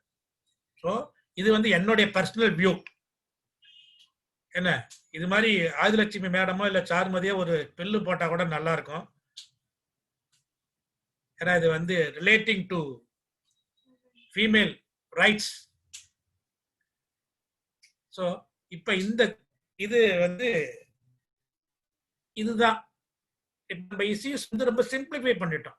அதாவது சும்மா வளவலா குலகுலான்னு எதுவுமே சொல்லாம வாதி வழக்கினுடைய சாராம்சம் என்ன, பிரதிவாத வழக்கு சாராம்சம் என்ன, ரெண்டு பேரும் எங்க டிஃபர் ஆகுறாங்க, தேர் எமர்ஜஸ் an issue. அந்த இஷ்யூஸ்க்கு ஆன்சர் பண்ணா போதும், you can write judgment. So இதுதான் வந்து இந்த வழக்கு, இந்த நான் கொடுத்த முதல் ப்ராப்ளத்துக்கு உண்டான இஷ்யூஸ் எப்படி ஃப்ரேம் பண்றது, அடுத்தது ஜட்ஜ்மெண்ட் எப்படி எழுதுறதுன்னு அது உங்களுக்கு போஸ்ட் பண்ணுவாங்க. அடுத்தது செகண்ட் கொஸ்டின் எடுங்க. செகண்ட் கொஸ்டின்ல பிஃபோர் 8 டெஃபினட்டா முடியாது. இது வந்து very very very very complicated. District judge exam எழுதுறவங்களுக்கு நான் ஒன்று ஒரு ஹம்பிள் ரிக்வஸ்ட், நீங்க நினைக்கிற மாதிரி கொஸ்டின் பேப்பர் ஈஸியா இருக்காது. 100% ஈஸியா இருக்காது, ரொம்ப டஃப்பா தான் இருக்கும். எல்லாம் based on the supreme court judgment இல்லாட்டி ஹை கோர்ட் ஜட்ஜ்மெண்ட் பேஸ் பண்ணி தான் இருக்கும். Unless you are aware of the latest judgment of our High Court and Supreme Court, it is not possible to write civil judge exam or district judge exam. இந்த ரெண்டாவது question வந்து this case is reported in 2018 to Law Weekly page 481. This is a landmark judgment rendered by the Honorable Justice R. Subramanian. இதுல நிறைய complicated questions. இதுக்கு issues நீங்க frame பண்ணணும். இது கொஞ்சம் லென்த்தியா இருக்கும். இன்னைக்கு நைட்டு ஒரு தடவை நல்லா படிங்க. நான் வந்து உங்களுக்கு ஒரு குழு தரேன். அந்த குழுவை பேஸ் பண்ணி please try to frame issues and try to write judgment on it. இப்போ இந்த வழக்கு நீங்க ஃபுல்லா படிச்சுக்காங்க. I don't want to repeat it again. இப்போ இதுல பொறுத்த வரைக்கும் ஒரு சில விஷயம் மட்டும் சொல்றேன். ஒரு இந்து கூட்டு குடும்பம் இருக்கு, ancestral ப்ராப்பர்ட்டி. அந்த ancestral ப்ராப்பர்ட்டியை பொறுத்த வரைக்கும் அதனுடைய மெம்பர்ஸ் இருக்காங்களே, அவங்க வந்து ஒரு பாகபத்திரம் எழுதிக்கிறாங்க. பாகபத்திரம் எழுதுனதுக்கு அப்புறம் அந்த கர்த்தாவுக்கு இன்னொரு குழந்தை பிறக்குது. ஆஃப்டர் பான்சன் ஒரு 10 ஏக்கர் நிலம் இருக்குன்னு வச்சுக்கோ. 10 ஏக்கர் நிலத்தை அப்பா இருக்கிறாரு, அவருக்கு 4 பசங்க. இந்த அப்பா 4 பசங்களும் அப்பாவும் சேர்ந்து ஒரு பாகம் பண்ணிக்கிறாங்க. ஆளுக்கு 2 ஏக்கர் பிரிச்சுக்கிறாங்க 10 ஏக்கரை. பாகம் பிரிச்சதுக்கு அப்புறம் அவங்க அப்பாவுக்கு 5ஆவதா ஒரு பையன் பிறக்கிறான் ஆஃப்டர் பான்சன். சோ பாகம் பிரிஞ்சதுக்கு அப்புறம் ஒரு பையன் பிறந்தான்னா அவனுக்கு அந்த ஏற்கனவே 10 ஏக்கர் இருந்ததுல அவனுக்கு அந்த பார்ட்டிஷனை அவன் ரீஓபன் பண்ண முடியுமா? நான் இப்ப 5ஆவதா பிறந்துட்டேன், எங்க அப்பா இருக்கிறார் மொத்தம் 6 பேரு, 6ல ஒரு பாகம் எனக்கு சொல்ல முடியுமா? whether the after born son is entitled to reopen the partition.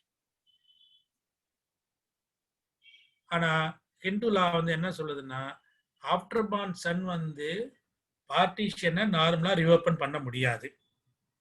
Not only after born, parties to the partition cannot reopen the same on the ground. எனக்கு வந்து 5 ஏக்கர்ல எனக்கு 1 ஏக்கர் தான் எங்க அப்பா கொடுத்தாரு, என் அண்ணனுக்கு 2 ஏக்கர் கொடுத்தாரு அப்படின்னு சொல்லி இந்த அரித்மெட்டிக்கல் கால்குலேஷன் போட்டு இது வந்து அன்ஈவனா இருக்குது, சமமா கொடுக்கல அப்படின்னு சொல்ல முடியாது. Once you have signed signatory to the partition deed, it will partition deed, then it will bind. So parties to the partition deed normally cannot reopen the partition already affected. அதே மாதிரி தான் ஆஃப்டர் பார்ன் சன்னும். But provided it can be reopened எப்ப அப்படின்னா when the partition deed was obtained by making fraud. Only on the ground of fraud, partition already affected can be reopened. இங்க there is no fraud. So this after born son cannot reopen the partition. Then what is the right of the after born son? After born son ஓட right என்ன அப்படின்னு சொல்லி பாத்தீங்கன்னா ஹிந்து லால அவங்க அப்பாவுக்கு என்ன பாகோ சேர்ந்துரும். அப்பாவுக்கு 2 ஏக்கர் பிரிஞ்சுன்னு வச்சுக்கோங்க, அந்த 2 ஏக்கர் அப்படியே உனக்கு வந்து ஆஃப்டர் பார்ன் சன்னுக்கு வந்துடும். ஏற்கனவே உள்ள 8 ஏக்கர் அவங்க அண்ணன் தம்பிக்குள்ளதை வந்து ரியோபன் பண்ண முடியாது. அவங்க அப்பாவுக்கு என்ன கிடைச்சதோ அது மட்டும்தான். அப்பா ஒரு சொத்துமே எடுத்துட்டோம்னு வச்சுக்கோங்க, இவனுக்கு ஒண்ணு கிடைக்காது. இன்னொன்னு, பார்ட்டிஷன் ஆனதுக்கு அப்புறம் அவங்க அப்பாவுக்கு 2 ஏக்கர் கிடைக்குதா, அந்த 2 ஏக்கரை வச்சு அவர் 10 ஏக்கர் சம்பாதிச்சாருன்னு வச்சுக்கோங்க, அந்த 10 ஏக்கரும் ஆஃப்டர் பார்ன் சன்னுக்கு தான் போகுமே தவிர முதல் 4 பேத்துக்கு போவாரு.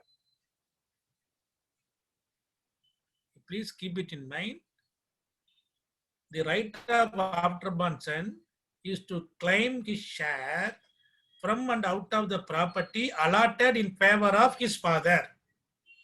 And if any property is earned by, possessed by, purchased by father after partition, then entire property will be allotted in favor of the after born son. இது ஹிந்து லா, தெரிஞ்சுக்கங்க.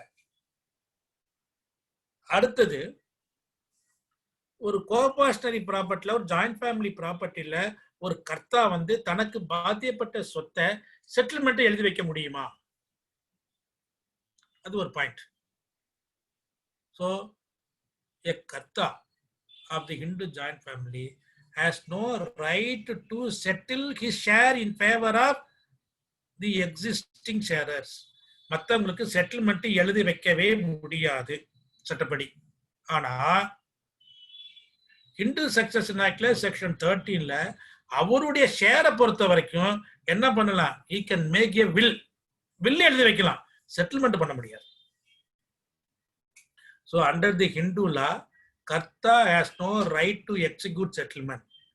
But as per section 30 of the Hindu Succession Act, Karta has got right to execute a will so far as his undivided share in the joint family property is concerned. இது ஞாபகம் வச்சுக்கோங்க. அடுத்தது section 6 Hindu Succession Act, latest judgment. அப்படி எல்லாம் தெரிஞ்சுக்கணும். Right of living coparcener and living daughter of living coparcener. ஒரு இந்து பெண் பாகம் கேட்கும் பொழுது அவங்க அப்பா உயிரோட இருக்கணுமா வேண்டாமா? ஏற்கனவே பாகம் ஆயிருந்ததுன்னா அந்த பாகத்தை வந்து ரீஓபன் பண்ண முடியுமா? செக்ஷன் 6ல அந்த கட் ஆஃப் டேட் இருக்கு இல்லையா, 2005 அதுக்கு முன்னாடி பார்ட்டிஷன் ஆயிருந்ததுன்னா அந்த partition through court R registered instrument இருந்ததுன்னா Hindu female heir has no right to claim partition. He has no right to reopen the partition already affected. அது மாதிரி இல்லாம கண்டினியூஸா இருந்ததுன்னா he has got right. அதே மாதிரி ஒரு வழக்குல ஒரு ஒரு ஒரு பார்ட்டிஷன் சூட்ல ஒரு பிளைன்டிஃப் வந்து என்ன கேட்கறான், எனக்கு வந்து இந்த ஸ்தாவா சொத்துல 5ல் 1 பங்கு தாங்க இருக்கு அப்படின்னு சொல்றான். ஆனா நீதிமன்றம் வந்து என்ன பண்ணுது, கணக்குல எடுக்கும் போது அவனுக்கு அவன் கேட்ட ஷேரோட அதிகமா கிடைக்குது. நீதான் கேட்கலையே, அவனுக்கு வந்து 5ல் 3 பாகம் இருக்குன்னு வச்சுக்காங்க. அவன் கேட்டது 5ல் 1 பாகம் தான், ஆனா 5ல் அவனுக்கு 3 பாகம் இருக்கு. ஆனா கோர்ட் வந்து உன்னோட ப்ளீடிங்ஸ் என்ன, 5ல் 1 பாகம், உன் ப்ளீடிங்ஸ் தகுந்த மாதிரி தான் இஷ்யூஸ் தகுந்த மாதிரி தான் ஜட்ஜ்மெண்ட். அதான் நீ கேட்டதான் நான் கொடுப்பேன். ஆனா உனக்கு 3 பாகம் ரைட் வந்தாட நான் கொடுக்கணும்னு சொல்ல முடியுமா? சொல்லக்கூடாது. ஸோ இந்த சூட் ஃபார் பார்ட்டிஷன் ஷேரருக்கு என்ன, ஒரு பார்ட்டிக்கு வாதிக்கு என்ன கிடைக்குமோ அந்த ஷேர்ஸ் வந்து நீதிமன்றம் கொடுத்துதான் ஆகணும், whether or not that is claimed by the plaintiff or not. இது ஒரு ஆன்சர். ஸோ இது இப்போ நான் சொன்ன ஆன்சரை குழுவை ஞாபகம் வச்சுக்கிட்டீங்கன்னா you can definitely frame issues, definitely you can write judgment on the issues frame. So இது வந்து 2வது क्वेश्चनக்கு ஆன்சர். நாளைக்கு தி செஷன் will continue. நாளைக்கு ஃபர்ஸ்ட் வந்து இதுக்கு இஷ்யூஸ் எப்படி ஃப்ரேம் பண்றது, எப்படி ஜட்ஜ்மெண்ட் சொல்றதுன்னு சொல்லிடுறேன். நாளைக்கு my topic is admissibility of unregistered and insufficiently stamped document. With this I conclude this session. அதுல ஆன்சர் பண்ணிடுங்க. yes, first question கார்த்திகேயன் கேட்டிருக்காரு, whether the suit filed by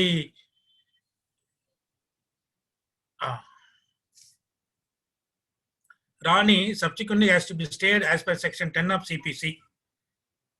அதாவது செக்ஷன் 10 CPC படி ஒரு சூட் ஏற்கனவே இருக்கு, அதே சப்ஜெக்ட் மேட்டர் இன்னொரு சூட்டு போட்டா Rani suit can be stayed, no problem.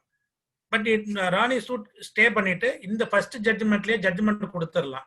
But இங்க வந்து இஷ்யூஸ் 2 பேர் ஒன்னா இருக்கிறதுனால there is nothing wrong in uniting these 2 cases and deliver a common judgment. இப்ப ஃபர்ஸ்ட் ஜட்ஜ்மெண்ட் அதாவது subsequently instituted suit alone has to be stayed under section 10. Petition போட்டா it can be stayed and the court can very well give judgment in the Rani's case, Raja's case. Raja's கேஸ்ல என்ன பண்ணா, ராணியோட case வந்து ராஜாவோட கேஸை dismiss பண்ணிட்டு ராணியோட கேஸை வந்து டிகிரி பண்ணணும்.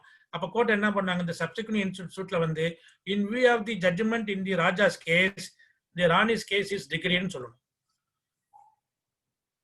நெக்ஸ்ட் வந்து citation of the judgment. ஆமா sir, citation of the judgment.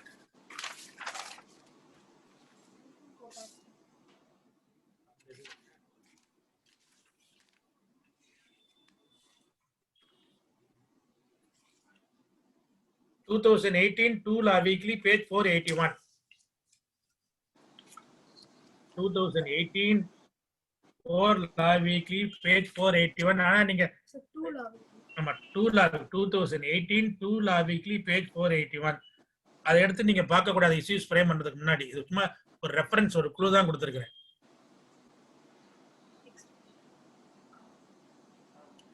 அதான் நான் சொன்னேனே. Okay, sir. Next. Status of the property after the death of father will be again partitioned between the heirs of the father who have already entered partition with the father. Now, repeatedly, I am telling you, you have to see the section, amended section 6 of the Hindu Succession Act. And the Hindu Succession Act, section 6, partition already effected before the cut-off date. Cut-off date வந்து என்னன்னு பாத்தீங்கன்னா உங்களுக்கு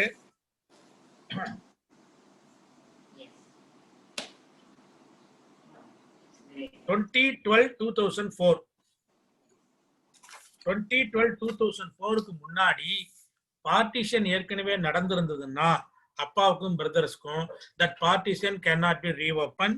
The female heir has no right to claim partition provided அந்த partition எப்படி இருக்கணும் அப்படின்னா நீங்க oral பார்ட்டிஷனா அது இருக்க கூடாது. Partition must be effected by way of written registered instrument or by the final degree passed by the court. ரெண்டு இருந்தாதான் female heir has no right. Otherwise he has registered partition deed இருந்து court மூலமா final degree pass ஆயிருந்ததுன்னா female heir cannot claim. Cut off date is 2012-2004. Next. That's what they have asked in the chat box. யாராவதுக்கு பதில் தெரியணும் ஏதாவது கேள்வி இருக்கு அப்படின்னா hand rice பண்ணுங்கப்பா. Participants, do you have any questions? Please hand raise.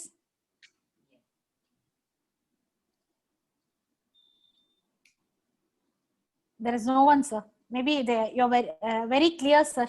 இருந்த கேள்வி எல்லாம் chatல போட்டுட்டாங்க. சரி. அப்படி ஏதாவது இருந்தா கூட நான் வாங்கிட்டு உங்களுக்கு வாட்ஸ்அப்ல வாங்கிட்டு உங்களுக்கு பாஸ் ஆன் பண்றேன் சார். நாளைக்கு என்ன டாபிக்ங்க சார் நமக்கு? நாளைக்கு டாபிக் இதோட கண்டினியூவேஷன் ஒரு ஷார்ட் வைல் இருக்கும். அதுக்கு அப்புறம் admissibility of unregistered and insufficiently stamped document. Admissibility of எனக்கு ஒரு டைப் அடிச்சு அனுப்பிச்சிருங்க சார். அனுப்பிச்சேன் மேடம், ஆல்ரெடி சென்ட் உங்களுக்கு.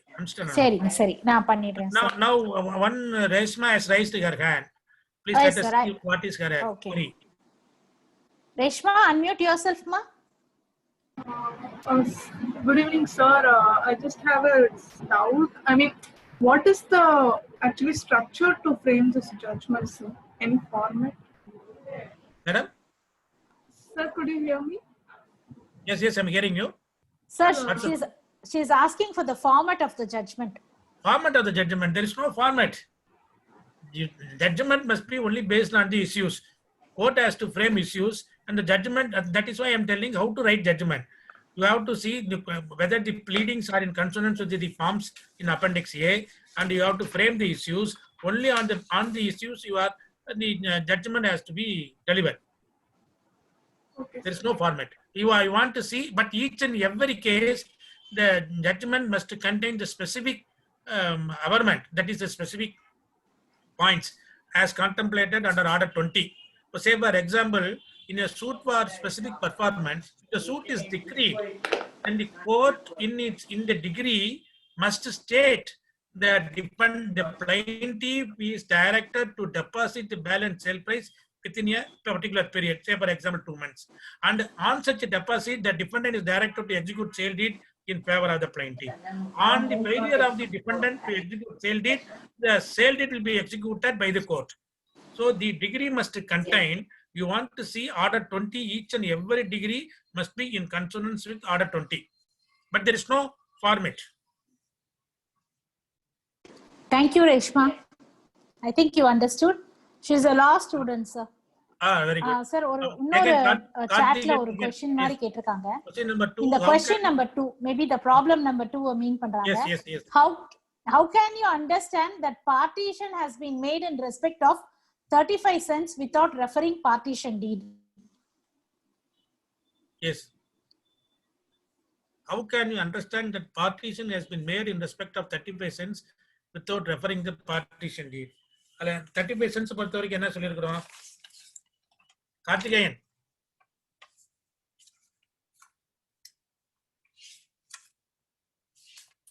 மிஸ்டர் கார்த்திகேயன் ஹேண்ட் ரைஸ் பண்ணுங்க சார்.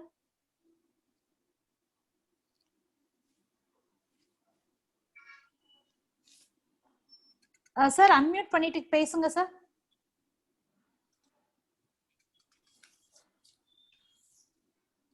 கார்த்திகேயன்.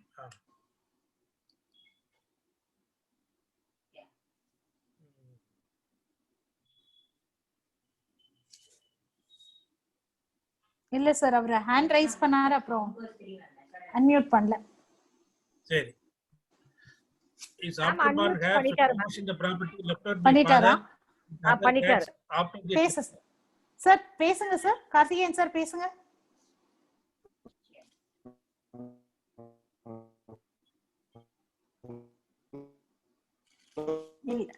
இல்ல ஏதோ கனெக்டிவிட்டி இஷ்யூ இருக்கு. anyway, tomorrow I will explain.